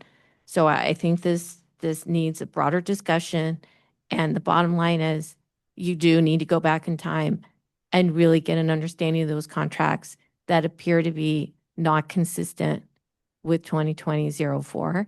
And then also what I'm not clear on is what language you're relying on in that in terms of, oh, it's okay if the board chair or the vice chair authorize these 1 to 5 year contracts. I would appreciate exactly point to what you're relying on. Thank you. Great, thank you. Okay, I'll open up to public comments here in the San Rafael office. Yes, please step forward to the podium.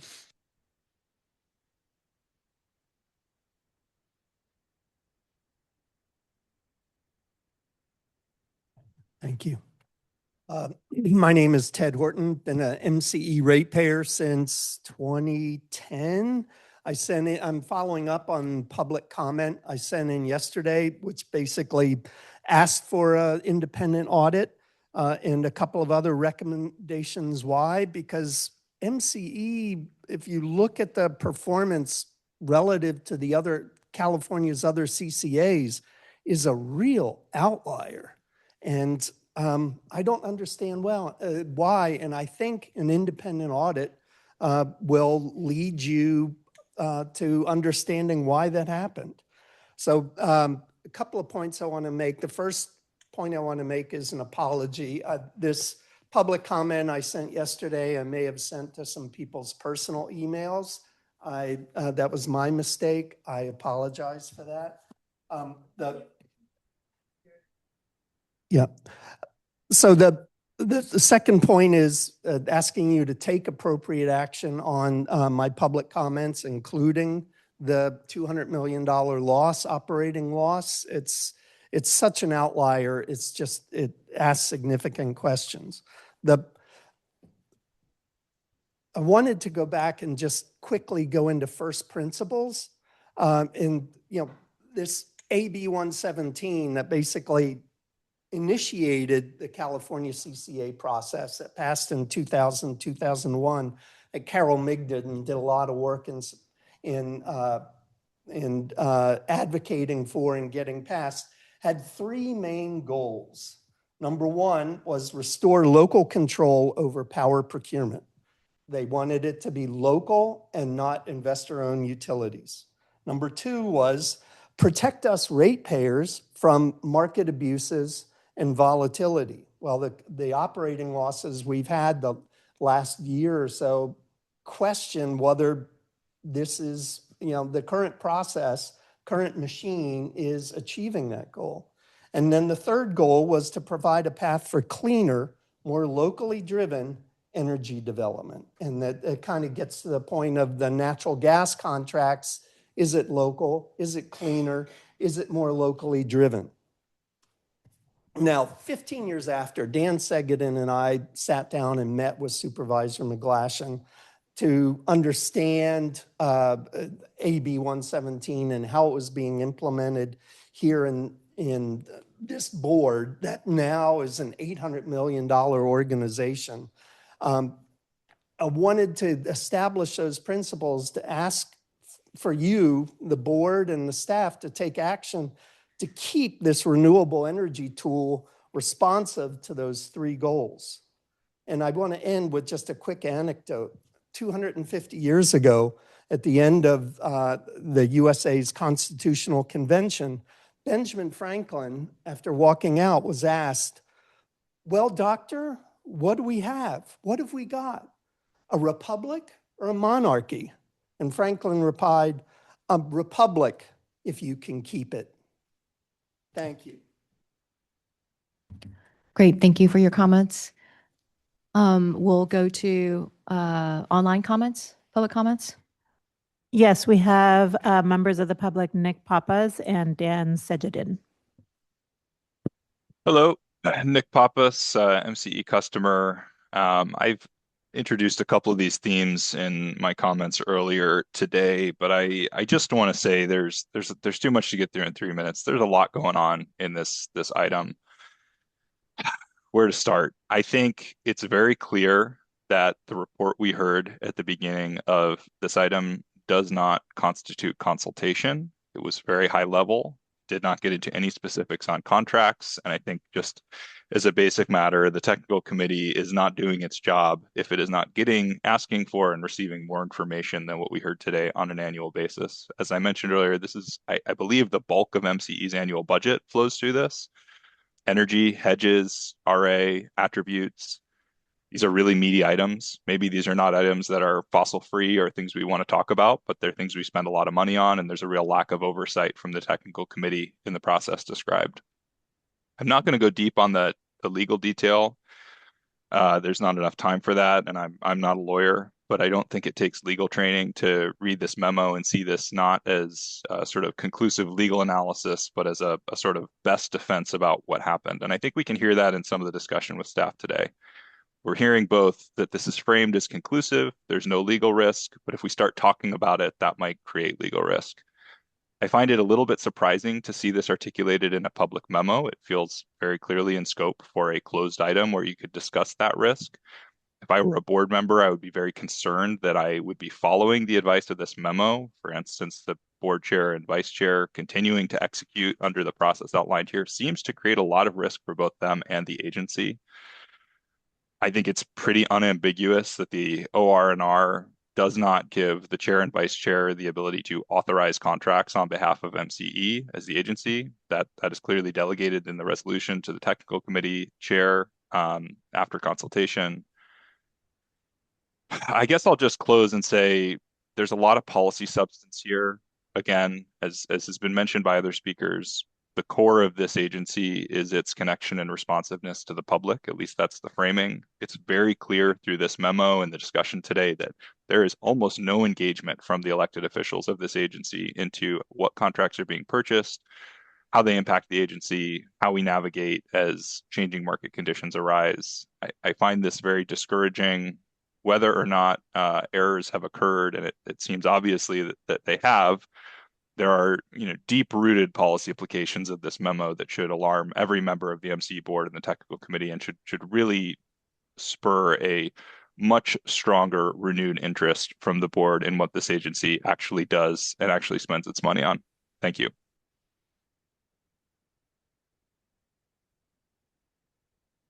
Thank you. Do we have other public comments online, please? Dan Sedgedin.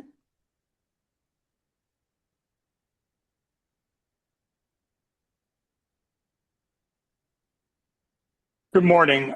I wanted to offer a general comment about these short-term contracts and the minimal board oversight or tech committee oversight that is being provided.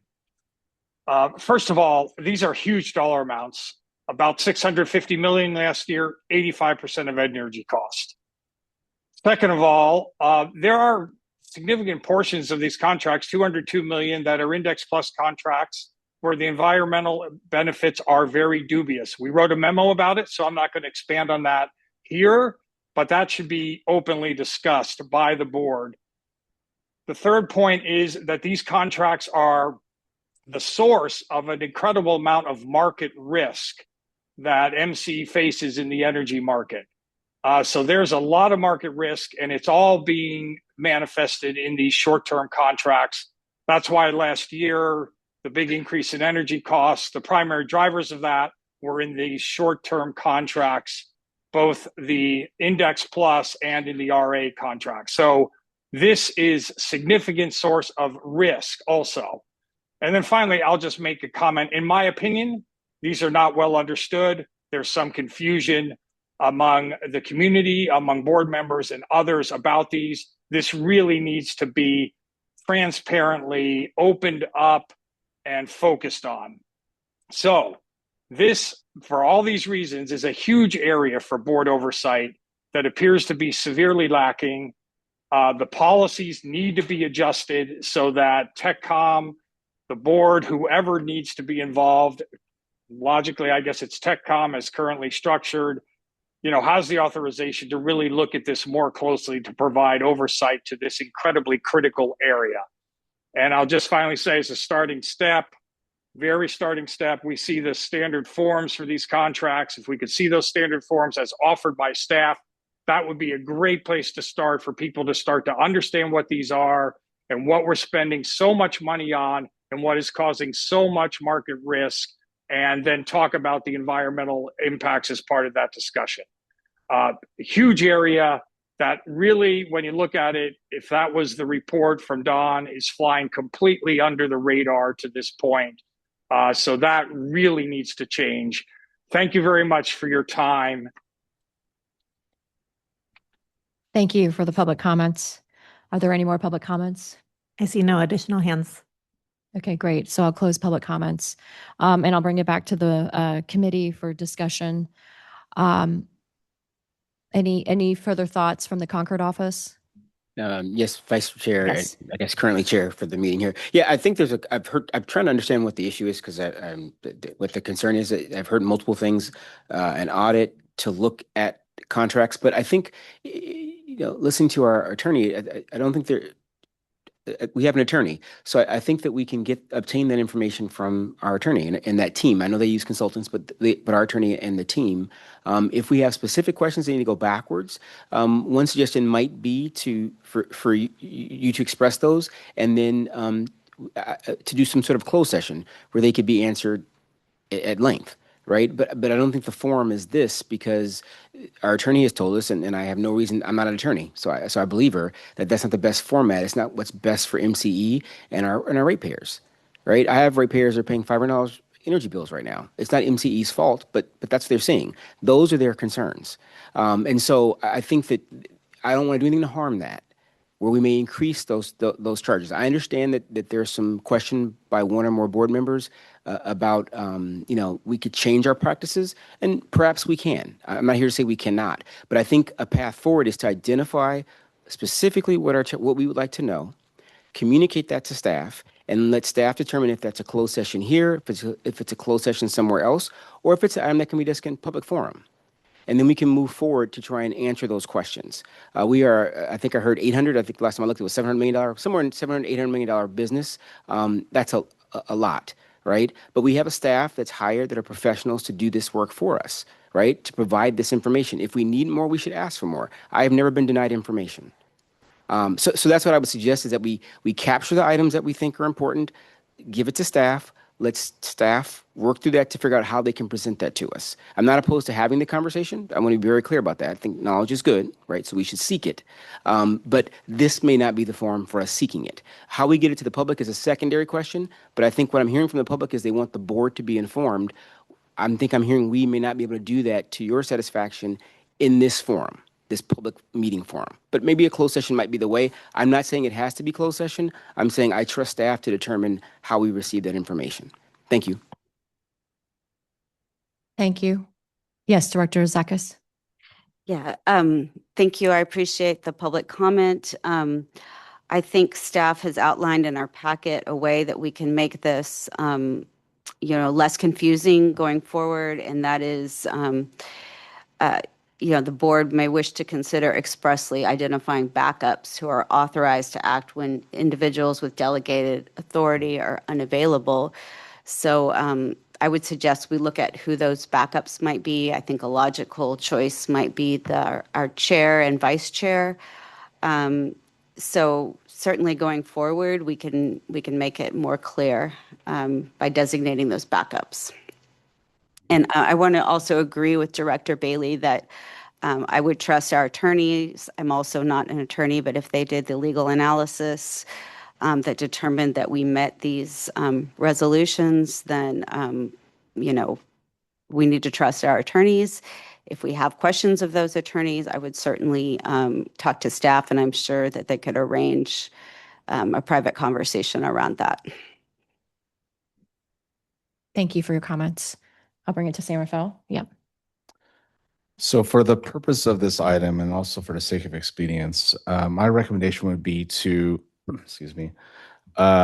to come back to this item at another technical committee meeting in which at which we are presented some options for the consultation process requirements, incorporating best practices, whatever that research goes to.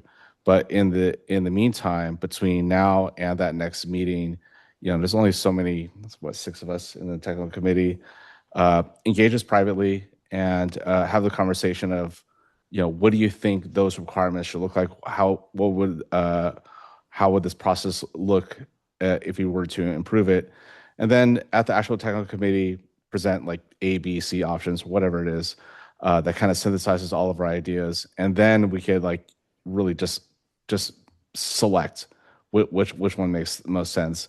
I'm afraid of, we're going to talk about it for too long and it's just going to get a little messy, but I think the best practice or the best path forward is just to just get the staff to bring back this at a later time and consult us between now and then. Okay, great. Thank you. Director Palmares, Director Zepeda. Thank you, Vice Chair. I agree with the comments made, so I'll start with that there. The other, definitely maybe looking at some of the other terminology used in the document. It says after consultation with the appropriate committee. And I'm wondering if there's more than one committee that could be the appropriate committee. And if so, further clarifying there, because it doesn't say technical committee. It does say the CEO and the technical committee chair are authorized after consultation with the appropriate committee, but the appropriate committee could be, I don't know because I'm fairly new still, but the appropriate committee could be another committee that had something to do with that particular contract. But for some reason, the technical chair still would be the one to authorize to sign it. So maybe clarifying there. So instead of maybe, if it's only our committee that will ever look at those and should only be the only one, then clarifying that to say technical committee. So getting rid of the appropriate, because if we're the appropriate, then that's it. And then that way it reads a little bit easier when you look at bullet point 1, because I can see where there could be some confusion if it's here or if it's there or where it might be. And if we're looking to clarify going forward, I think those are some opportunities there.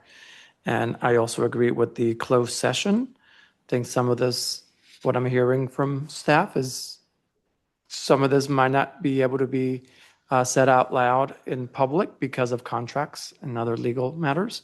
So maybe figuring out whenever there's a contract that we have a closed session attached to it. In an open session, we discuss what we're able to, and in closed session, we discuss what we're not able to do in open session. Yeah, so just further clarifying the steps. Whenever this was created in 2020, we have 6 years under us of knowledge of what could be improved. And I think it's a great opportunity to always be learning and improving as we go along. So that's it for now. Thank you. Thank you, Chair. May I respond? Appreciate the comments and appreciate trying to find a path forward. I think that's really helpful and would give staff more information of what the committee is looking for as it relates to this consultation component. And we could clearly identify a backup on that resolution so we don't have these moments of confusion where we're reading the documents jointly, but members of the public or even committee members might just be looking at just the resolution solely. So appreciate that. I would just want to flag that contracts are typically not able to go to closed session, these energy contracts. So we could try to find ways to address that. What we have done is used an ad hoc contracts committee that we've taken for our long-term procurement, because that is a set of contracts that is approved and executed by this committee in full. And so we do have those, and as we showed or discussed earlier when we did the amendment, we had a couple of board members that had actually talked through the amendment and the details, and then that was reported out by Vicken. And so there are moments where we take these like longer term, because that is the approval, so that this committee can get that oversight that they need for those contracts. For the delegated 1 to 5 year, just emphasizing that is not the approval for this committee as the delegation is currently written. Okay, great. So I appreciate all the director's comments. So one, I agree that, we should have another technical committee meeting to discuss this item. It's a lot to get through. I do agree that staff should come back with recommendations on how we can improve the consultation process going forward. So I heard, listing alternate authorizations for, not just having the technical committee chair, but potentially the vice chair so that it's very explicitly stated in the resolution. I heard, that we should clarify which is the appropriate committee. So we should clarify that in the resolution. But I guess my broader concern is just how do we, as technical committee, carry out our function, our oversight function of these contracts? And that's really the core of, I think, what we need to address. And so what I'd like to bring forward is one, again, I think it's worth auditing these contracts, and we can talk with staff about, what does the audit look like, what kind of information we're looking for. But I think the public is looking for, transparency and accountability with respect to these 1 to 5 year contracts. And we just heard from members of the public where we are spending a significant amount of money on these contracts and on this energy. And we, as a board, should understand exactly what type of energy we're purchasing, and whether we should be spending ratepayer dollars on this. I certainly heard Director Bailey's comments about affordability and rates. I think this all ties together. Energy costs are 95% of our budget, of our expense budget. So, I think we as technical committee should have a very good understanding of what types of contracts we're signing. I also wrote down, the standard template for these contracts. I think that we should be able to see what the standard form of the template is. And if the technical committee can get comfortable with what the standard form template is, then when we are being consulted, everyone has a working knowledge of what type of contract it is that we're looking at. And then we just have to discuss what are the terms. And then I think technical committee could put some parameters around, what it is that we are approving or authorizing, that what it is that we are allowing, the technical committee chair and the technical committee vice chair to be authorizing. Because one thing that's totally missing from Board Resolution 2020-04, in my opinion, it's very important, is that there are no dollar amounts. There's nothing about pricing. I mean, I think we need to put in some guardrails so that, when these contracts are being brought forward, that the technical committee is able to put in some parameters for approval, whether it's certain dollar amounts or whether it's, plus or minus whatever the market price is at the time. And we would have to get educated on what's the current market pricing for RA, for PCC1 renewables, and so forth. So I do think that there is a way forward where we can better define what the consultation looks like, and that we can perform the board and technical committee can perform its duty, but also, to staff's concerns about market competitiveness, I think there's a middle ground. But right now, I just feel like it's, we are not being brought the right level of information for us to understand what types of contracts we're entering into. So does that give you enough direction, Ms. Murphy? Yeah, just so that I can be clear, and I appreciate those comments, and again, want to reiterate that we definitely want the clarity and would like to support the committee's efforts to put these kind of boundaries or have better understanding of these contracts. And so we definitely have looked at some of the delegations that other CCAs have that are facing the same constraints that we are as a public entity facing a competitive market. And so we can definitely pull from show what they have done for delegations. And I have seen some very large dollar caps, but we can at least provide that as kind of a starting point for you all to discuss. And so I'd be happy to bring that back at the next technical committee meeting, so that we can clarify and get this moving forward. I think too, the other point, I just want to emphasize that, the board is exercising oversight. It did so when it directed legal to do an analysis of these contracts at the last board meeting. And so just wanted to remind you all that, that oversight is happening and we've done that review. I'm happy to meet with you offline if you'd like more details into that review. But that's what we've provided in the memo today. So my next steps are that we will work through some consultation options and more clearly state backups that we can bring back at the next technical committee. Yeah, so appreciate the review. Oh, go ahead, Director Bailey. Madam, I was going to just first of all, I wanted to thank staff for the report and for the work that they do for us. I didn't do that at my first two comments. What I was going to suggest is I do like iterative processes. So I think I understand that you feel there is a need for an audit and perhaps there is, but I've not seen evidence of that. What I would say is that we do what was just recommended, which is receive this information with this comparison. I don't know, at my council, they sometimes email us that from the attorney's office so we can review it. And then the chair and the vice chair can decide if it needs to be a full-blown agenda item. I'm assuming based on this conversation, it probably would reach that level, and then we could have further conversation. But I think that's a place to start. I don't think starting with the ending is necessarily the best process. I believe that what we'll learn is that we have these processes in place. It's a very large org. My previous org, we had boilerplate language, right? So now I'm not an attorney, but I know we had boilerplate language, whether it was software, data, whatever we're purchasing.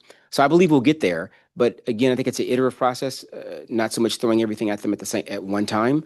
So I'd recommend that we take what we just heard, which is they're going to provide us some information, receive that, review it, compare and contrast of these different orgs, and then see what additional information we need. I understand people believe that there are some issues there, but we have not seen evidence of those issues yet. They may come up, in which case we may need an audit, but I think we should start at step 1 as opposed to step 10. And those are my comments. Thank you. Director Palmares. Chair, can we ensure that staff comes to us independently, individually, offline, just so we could have a better understanding and provide our input between now and then? I just, when it comes back, I want to make sure we kind of iron out most 80% of these issues, just so that we don't have a lot to change at the actual technical committee. Well, I think I'll let staff respond. I mean, I think the staff can respond and try and get our individual comments, but I think just because of the Brown Act, we would all have to discuss it, in a meeting. Yeah. Oh, for sure. Yeah. I think basically what you're saying. So just get our input. Yeah. Okay. Yeah, I would agree with you, Chair Andre, that we could meet individually and get your input, being mindful like serial meetings under the Brown Act, not trying to talk with each other about the input in advance. We also host office hours in advance of our committee meetings and board meetings. And so that would be an opportunity where you all could come as well and kind of iron out the details. As long as we didn't have a quorum in any one of those office hours, we could address that in more depth as well. Okay, does that work for you, Director? Yeah, absolutely. Myers? Okay, great. All right. Any other comments from directors before we close this item? So we'll just bring it back at the next technical committee meeting. Okay. Thank you, and appreciate all the comments today. Great. Thank you. All right, so it is 12:15. How are people doing on time? We do have, 2 other items. I think the rate reduction proposal is going to be coming to the board, and actually, so I don't know if we want to stay for that. And then the integrated resource plan process overview is still on the agenda. So how are we doing on time for directors? I have to get back to my job by 1 or so. Okay. Could we do 8 since that's an action item? It's not an action item, it's a discussion item. Oh, it says discussion. Oh, it says action. The rate reduction one is action, but we're not going to be able to take action on it specifically because that has to go to the board eventually. And if I could just clarify, the action would be to make a recommendation to the board on which scenario is the preference for the technical committee. And this is getting into kind of our forward contracting process and there would certainly be value in getting input from the technical committee and having a recommendation go to the board if there's time for that. And Chair, may I offer one other piece? This item was at the executive committee, and unfortunately, we lost quorum prior to being able to have the executive committee weigh in on this item. So I think staff is eager to get some input on the rates item. Well, it sounds like we might lose quorum soon here too, as well, if Director Zepeda and others might have to leave. So, Madam Vice Chair, if I could recommend from Concord, Yes. if we try and hear this item, I think I heard 1 o'clock was that's kind of my cutoff time as well. So maybe we can at least hear the item and see if we can't get to a recommendation on that item, and then maybe if that pleases the rest of the committee. Okay. What is your timing? I'm running out of time.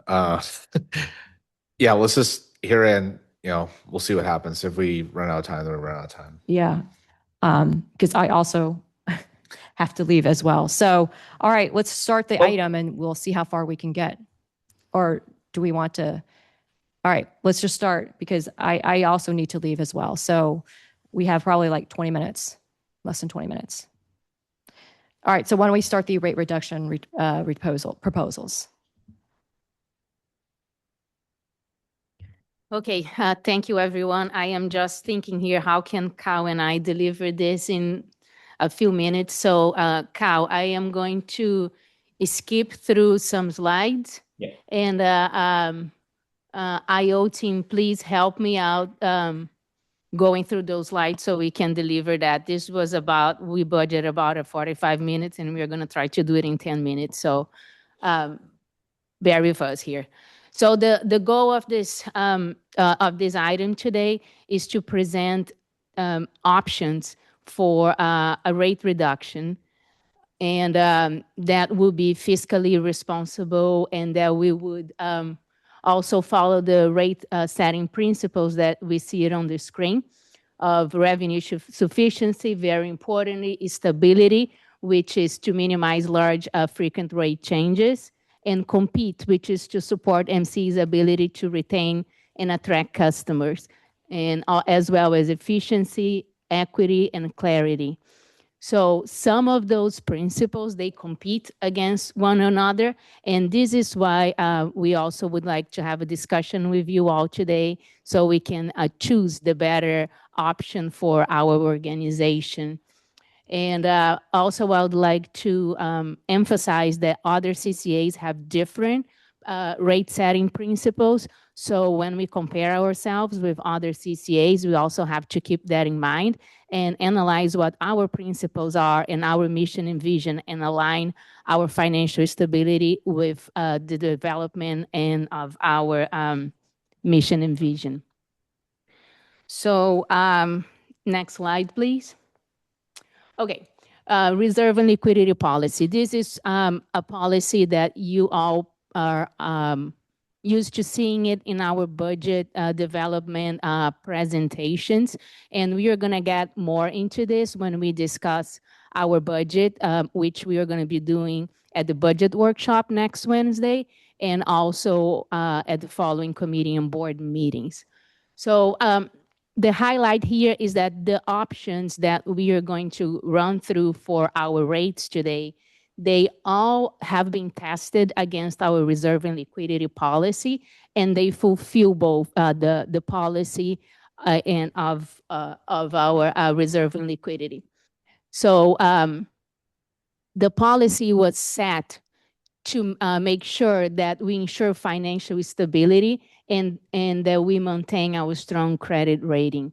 So this is the options that Kyle is going to show to us today. It's very important that we list them through our reserve and liquidity. And we are going to touch that in the end of the presentation briefly with you all. And also I want to make it clear that we need to decide on one of those options. So next month, we can have our budget setting discussion. So obviously those would be the pillars for our budget discussion. And we are presenting some options today. We have 5 options, we have scenarios, and they are we have to choose a few of them, but we are open for discussion. They are to change around the permutation of them.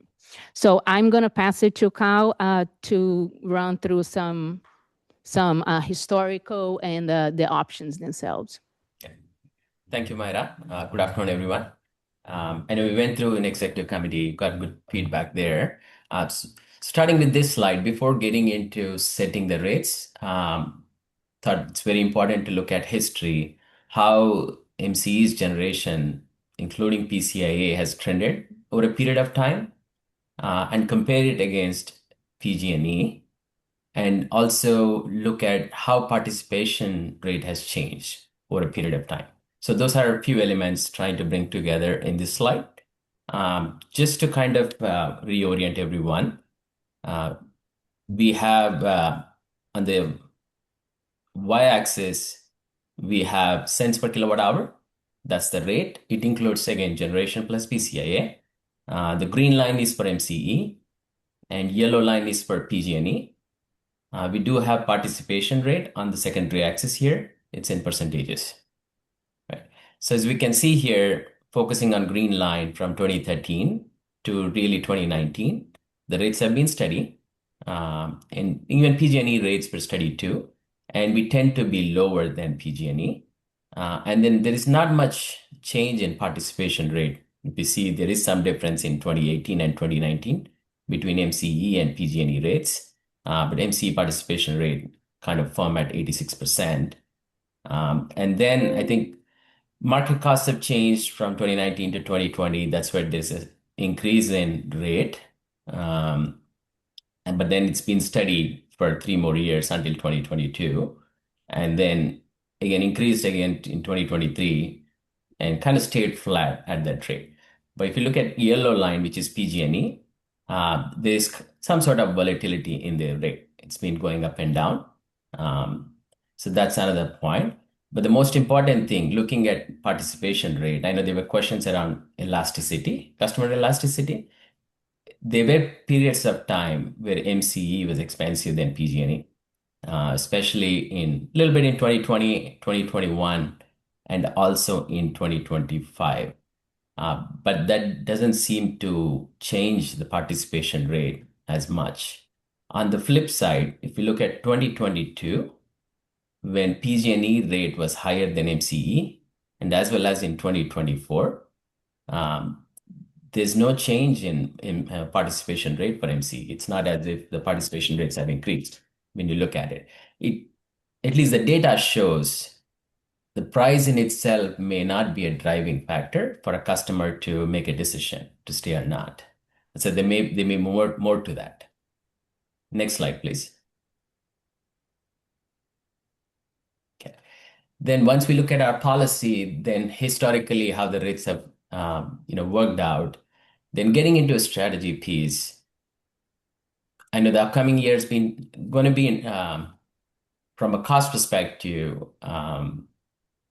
PG&E's rates are going down. That's the news, which we already know. Now, how should MCE approach that scenario where PG&E rates going to be lower? So for us, again, we are guided by our principles. On one side, we have cost, which should help us set the floor for our rates. And that supports long-term financial stability and in line with our reserve policy. On the other side, we need to look at competition. And while we're looking at competition, as we've seen in the previous slide, retention is not just influenced by price. There's more to that, right? I think some of the elements we look at how cleaner we are, greener we are. And historically, are we able to provide stable and often lower rates? And more importantly, long-term, what value proposition we are bringing to the table? Are we going to be lower in price as well, or comparatively in line with what competition is offering? Okay. Next slide, please. Okay.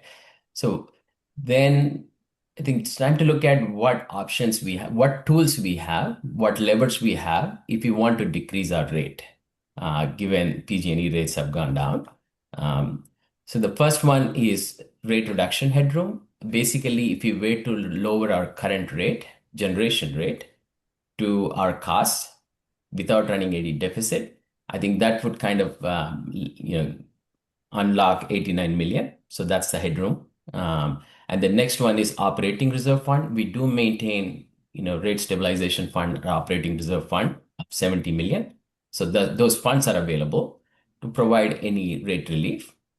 And then we have reserve back funding. So beyond operation reserve fund, we can tap into our reserves, roughly around 24 to 36 million, without impacting our policy, liquidity and reserve policy targets. And then finally, last lever is reducing our clean energy procurement targets. And we're going to talk about a few scenarios in the upcoming slides that would unlock up to 17 million that can go towards lowering rates if we choose to. In total, I think we can see roughly 180 to 212 million is what we could get to help lower our rates into the upcoming fiscal year. Next slide, please. Okay.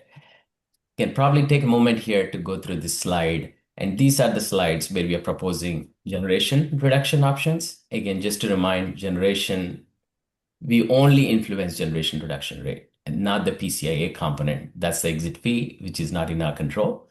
So option one is if we reduce our generation rate by 1.73 cents, roughly 12%, that would be a break-even point where we would run a business without any deficit, basically just recovering our costs. In that instance, what we laid out here is two scenarios, or not two aspects. One is bill impact without PCIA, just purely looking at a generation perspective, which is in our control. We would still be roughly around $1 higher than bundle customers. Again, bundle customers are the customers who receive generation service from PG&E. But if you include PCIA, MCE customers would be roughly paying $22 more than bundle customers. In option two, if we were to slightly reduce more than 1.73, where is our break-even point, by 2 cents, that would we would need to tap into we would run a deficit of 14 million. And how we get that money, we do have Operation Reserve Fund, as we said earlier, for 70 million. So 14 million would come from that 70 million. So that's brings about parity on generation rates. That's why it's roughly, $0 below bundle customers are right around bundle customers' generation cost. But if you include PCIA, it's at $20. We still would be $20 above bundle customers. And then option three, again, you go down, give more relief by 3 cents. And we would fully exhaust our Operation Reserve Fund because we would be under recovering by 67 million. In this instance, if we purely go by generation rates, we would be cheaper by $4. But including PCIA expense you by $17. And then option four is again one more break-even point, is 3.51 cents. If we can lower our rates, that would be 94 million, because we would be running a deficit of 94 million.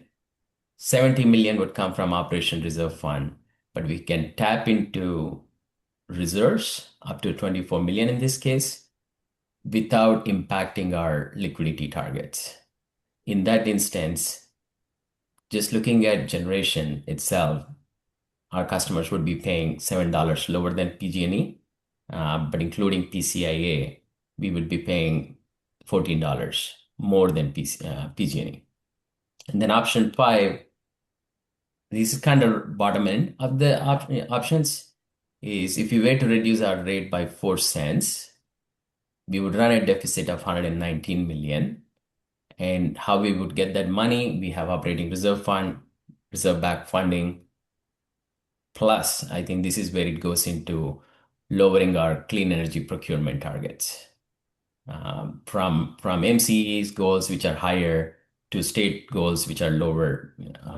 So then in that instance, purely looking at generation, we would be cheaper by $9. But if you include PCIA, still be above bundle customers by $12. Okay, next slide, please. Okay. So in this slide, we're going into clean energy procurement reduction scenarios, I think, which is kind of in the option 5 in the previous slide. So if we see, just as a refresher, state goals, our state RPS goals are roughly 47 to 52% for 2025 to 2027. But MCE's RPS goals are higher. It's 60 to 65%, and we would escalate to 85% at some point in the future by 2031, I believe. And we do also have a carbon-free target of 95%.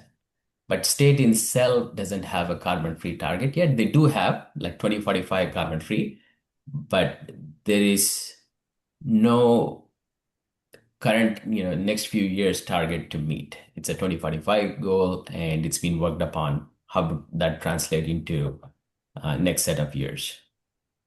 So as we can see, our goals are higher than state, but if we were to start lowering our goals from 60 to 65% to anywhere to 47 to 52, that's when we can start unlocking or reducing our cost, right? So our scenario 1 is status quo, where if you were to stick to MCE goals, which is 60% for 2026 and 65% for 2027, and carbon-free at, say, 95%, obviously no cost reduction for the current fiscal year because it's already baked into our total cost of energy. And the next scenario is 60-95, 60% RPS, 95% carbon free. It's not that different from status quo. It's just that in 27-28, where our targets goes to 65, we would be lowering to 60%. So minimal cost savings of 2 million. I think option 3, probably that's where we'll see and start seeing the significant savings. We drop our carbon-free content to 70%. Then I think the cost savings would be around 13 million for the upcoming fiscal year. But 27-28, it would be 18 million. So scenario 4, 5, and 6 are similar in the sense that we would meet RPS compliance for that year without relying on banking. Just as a refresher, state RPS program allows for banking in a compliance period, and the compliance period runs for 3 years. And we are in compliance period 5, which runs from 2025 to 2027. So as per the rules in RPS, if we were to excess target in 2025, we can bank the excess and use it in the future years if we were to not hit target for that year. But option 4, 5, 6 is not relying on that banking concept. We would want to hit the RPS minimum requirement for that year, which is anywhere from 40 to 52%. And again, carbon-free content would change in 4, 5, 6 from 95 to 70%. Hence, the cost savings would move from 3 million to 16 million in 26, 27. And option 7 is kind of bottom end of what we can do. It's bare minimum meeting compliance requirement with 70% carbon-free. In that instance, that's the max cost savings we would realize, up to 17 million in 26, 27, and 21 million in 27, 28. Next slide, please. Okay. So this slide kind of bringing the rate reductions and showing how it is comparing against PG&E. For a snapshot, again, all the rates are in cents per kilowatt hour here. We do have 2025 for reference, and the green bars for MCE generation rates, and blue bars are for PG&E. There's no PCIA in this, pure generation rate. In 2025, looking purely going by generation rates, we were roughly 2.5 cents cheaper than PG&E. But in 2026, PG&E generation rates dropped to 12.5 cents. By MCE, currently we are at 14.62. And in option 1, if we were to pick option 1, our rates would be 12.89. Again, no deficit in that option 1. I have a table at the bottom, at the top there to show what option 1 is, how much deficit it's running, where do we, source to kind of fill that deficit. Option 2, a 2 cent drop from where we are. 14 million deficit. Again, ORF, Operating Reserve Fund. Option two is also kind of brings our generation rate in parity, almost in parity to PG&E generation rate. Ours would be 16.6. Excuse me, Cal. Yeah. Sorry, Cal. We're a little bit concerned that we may lose quorum any minute now. And I was wondering if any of the board members had any questions for you now. Yeah, that would be great. Before we lose anyone. I see Director Andre has left. Anyone else is acting on her behalf? Yes, I'm the acting chair right now. This is Director Palmares. Okay, thank you. Any questions in Centerville so far? Do we know why PG&E went down for 26? Why is the rates down? There are a multitude of factors there. Cost of energy in itself is kind of going down, and there is a market price.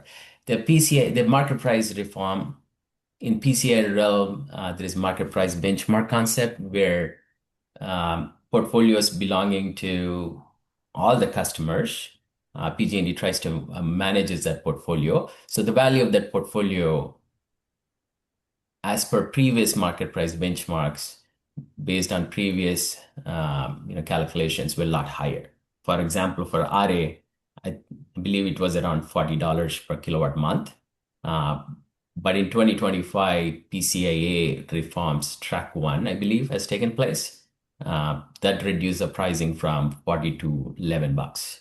So those reforms really made a big impact on their cost, and they're trying to kind of give credit back to their customers for over collection in 2025, in 2026. So that's also kind of factored in. Thank you. And then just to confirm, all of our customers are automatically enrolled at the beginning, right? When a new city joins, everyone's enrolled, so people have to disenroll. So the slide that you had there earlier where we were about 87% or so, that's people disenrolling from us for one reason or the other. Maybe cost, maybe not, because in the prior years, I'm assuming we were very similar, so they maybe just didn't understand it. The reason that I continue being part of MCE is because I want to make sure that I have as green of energy as possible. I know one of the options in the prior slide was to lower our goals. And I think that might go counter to potentially why people continue staying as part of MCE. And then the question will be, if you want a cheaper rate, if you're just doing rates, then this year might be PG&E. But if you're still able to afford a little bit more expensive rate, but having greener, which I believe was the main goal, and at least how I was sold into MCE many years ago, right? I knew that I was going to be paying a little bit more potentially, but that was the goal. So I don't know that we should necessarily look at the options, this is just me, that are going to lower our goals, because then we're not giving people those options of having a better energy solution. And that they want cheaper rates, PG&E is the cheaper, but if they want to have greener, then we become the greener. That's just my thought there. Maybe, I don't know, there's maybe another option somewhere along the way that we can, if creating some kind of program for rate reduction. So if individuals still want to be part of MCE, but they're of us, I know that we have a low income solution already, but maybe we can figure out how to amend it a little bit to allow others to be part of it. So if they can't, then maybe those individuals apply and potentially get a rate reduction. But if they don't apply, then maybe it's the same rate. And we continue with the rates that we need to become even better and have greener energy. So that's my thoughts for now. Thank you. Yeah, thanks for the feedback. I appreciate that. You know, this is Vic, and I just wanted to comment that about the 87% participation rate. You know, I don't know if our VP of Customer Operations is online or not, Zayperin, but we are witnessing the highest number of participation in our as MCE customers. We're quite resilient in that. So I just wanted to, oh, there you are, Zay. You can talk a lot better than I would. I just want to cover what you shared at the previous committee meeting. Thank you. Thank you, Vic. And hello, everyone. Zay Perrin, Vice President, Customer Operations. And yeah, to that elasticity point and also to the participation point. Participation is a conglomeration of both enrollments, opt-outs, and retention. And even if we pull out the Hercules enrollment, we actually have more participation both in percentage and in total number without the enrollment of Hercules. So if we take that time span between enrollments, we still grew. And that was in part due to the last comment, the value proposition and the difference in what MCE has to offer. And I do want to make sure that we have a designation between our rates and the total costs. So when we're looking at MCE's rates and having stable rates, we're talking about the generation rate versus PG&E's. I want to make sure that we're understanding PCIA is a balancing account. And one of the reasons why it's impacting us so much this year is because PG&E has been allowed to charge our customers for their under collection for 2 straight years in one single year. That's why we're seeing such a big flip and such a big impact. So if we can try and compartmentalize those just a little bit and try and focus on the generation costs, recognizing that PCIA is going to balance, and then also focus on the other opportunities we have, like the MCE Cares credit, where we can provide help and support to vulnerable customers, but also recognizing that we have a pretty big impact on the PCIA this upcoming year. Chair, could I offer just a quick direction? I know we're going to lose quorum. My recommendation is we take any questions from Concord, go to public comment to the extent that we possibly can for Brown Act compliance, and that we put on the screen the recommendations that staff has prepared via the PowerPoint. I apologize, Cal and Maida, but I think that's the fastest way to move us through right now. I will agree to all that except for the last part. I really want to acknowledge that this is kind of a big decision, and I don't feel very comfortable about jumping the gun right now. But it sounds like there's a sense of urgency to this. Feedback, correct? yeah. I think at this point, feedback would be supported. Is there a way we could continue this to just a technical committee meeting, but only just on this topic? But we'll just take a poll and see who's available, so just so we could dwell on this a little bit more, but also just make a decision. But I don't want to have to wait till next month. Is basically what I'm trying to say. Is that a possibility?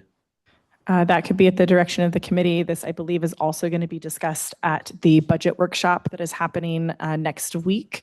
So the members have an opportunity to weigh in again on this. But to make a recommendation with a quorum present, we would need to continue if we couldn't get that today. Oh, I see. Okay. All right. Let's go with any comments from Concord. I just have a question. So I noticed on the slide talking about the bill impact, it has a footnote that says residential rates are shown for illustration.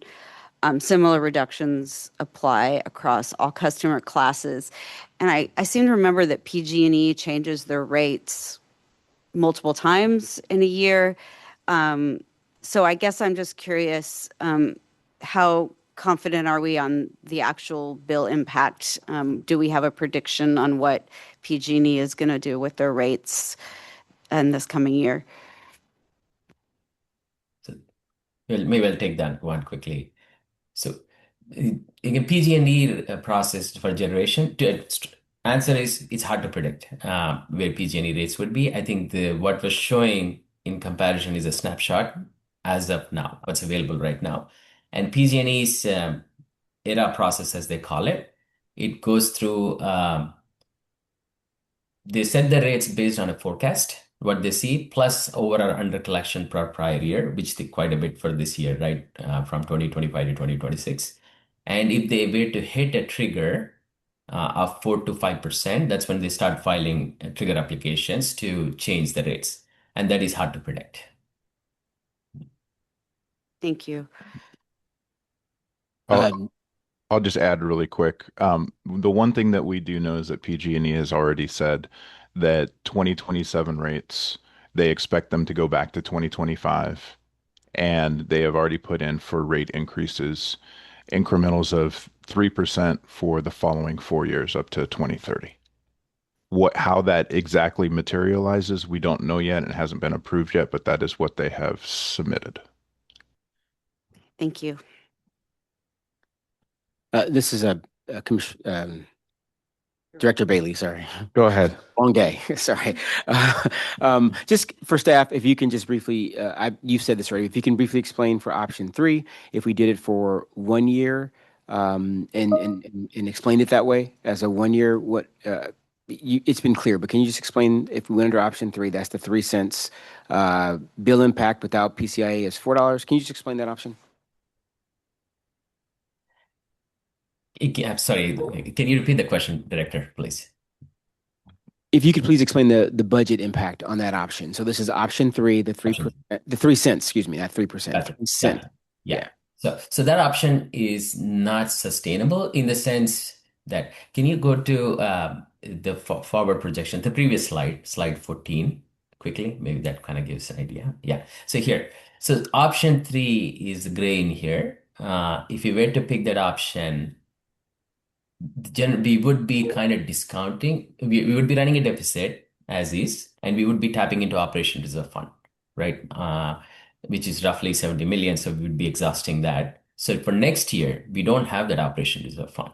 So we would have to go back and increase our generation rate, at least to our cost, bare minimum. But what works in our favor when we look at generation plus PCIA together is the forward projection for next year onwards. PCIA is expected to go down. So all in all, we may end up with a dotted green line. But the nuance there is, if you look at only generation in perspective, we are decreasing the generation rate to kind of give relief for PCIA, increased PCIA. But next year, that PCIA impact would most likely go away. So we have to increase our generation rate back up. If that Understood. And then as a follow-up, and I'm not trying to take all this time, I know we've been here for quite a bit of time for staff. How would that be staff's experience with that if we did just a 1 year discount? So we communicated it that way as a 1 year discount, because I think what I just heard from staff is that we expect those numbers to balance out the year following. So understand we'd be using some reserve, but I'm not saying we should do that. I'm just asking. So the messaging make it worse for us. Yeah, I think messaging would be, this is, if we were to end up picking any of the options like 3, 4, or 5, would be that we are lowering rates to provide some relief. I think the subsequent years generation rates will go back to, to the normal, at least a cost-based rates. The message would be generation rates would increase. Kyle, can I add one point here for Director Bailey? So, Director Bailey, we are going to discuss also the budget item in the budget workshop next week, and also to the board. And we are going to have more time, hopefully, to address some of those points, the impact on the budget for the next fiscal year. So please hang in there with us. We are getting to it. We have the materials, and hopefully we're going to be able to get to them. And the additional point I wanted to mention also is that a lot of times when we hear that PG&E is increasing rates, it's not on the generation side. A lot of times it's with transmission and distribution. So that affects both PG&E and MCE CCA's customer. So it's important that we also take this into consideration. And this will be my last comment through our acting chair. Thank you for that. I do realize that I just received a number of calls because I think PG&E has either commercials or something out saying they're lowering their rates. And so I received that, and I want just the public to know that I'm aware of it. I hear the comments that we receive. And if whatever option we choose, we're doing it based on our finances, not based on our ability to, our desire to make more money. But thank you from staff and from the acting chair. Absolutely. Thank you, Director. Can we go to public comment? we'll start here. Is there any public comment in San Rafael? Nope. Any public comment in Concord? Our member of the public left the room. Can we circle back after Zoo? Okay, no public comment here in Concord. Thank you. Can we see who's online? We have a comment from members of the public, Mimi Willard and Nick Papas, followed by Dan Sejadin.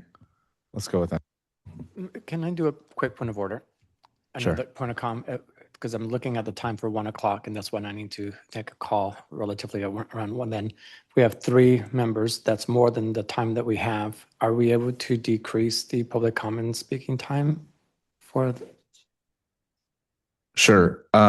Let's keep it brief then. So 1 minute comment from each member or public member. And I still want to be able to hear them all, but I just because of time, and maybe they can submit their comments over email so that we can make sure that we get that. Thank you. Yes, we can encourage them to email all of us. Thank you. So let's go ahead with 1 minute comments. Mimi Willard, Coalition of Sensible Taxpayers. I respectfully request 2 minutes because you have time for all 3 people. Every year, our organization does a rate and free countywide communication about taxes and rates. It is our most popular public service. This year, we will substantially increase the outreach of this, the reach of this. We will certainly highlight the energy rates of MCE versus PG&E. Depending on what you decide on the rates, this could have an impact on our communication and of the participation, particularly since there has been publicity about MCE's product as less green than had been previously thought. Most of us were defaulted into MCE, and participation was sticky because no one was paying attention to the rate disparities and other issues. Given that participation is sticky, this can work against you if you have rates that are higher than PG&E and people wake up. We recommend that you pay attention to making your product affordable. Thank you. Next public comment. Hi, this is Nick Papas. I'll be very brief here. I don't envy the position MCE staff or the board is in here. This is a really challenging issue with not a lot of easy solutions. So I just want to offer two areas where I think some really serious understanding and deliberation of the issues is merited. So the first is on the PCIA point. I've seen some of the graphics from MCE. I do understand that there was an undercollection from 25 that's making the rates really disadvantageous in 26. I don't know how simple or straightforward or deterministic PCIA is for 2027, and I think the board really needs to be pressing for the range of potential outcomes there.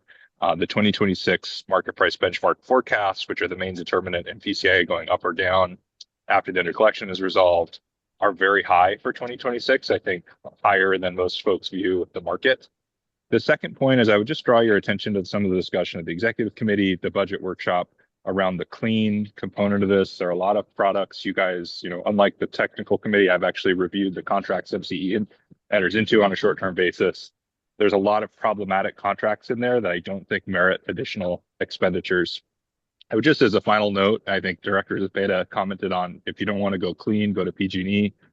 PG&E was just about 100% zero GHG. I don't know if they were fully 100% zero GHG in 2024. So it's a more complicated landscape than I think a simple comparison like that would suggest. Thanks.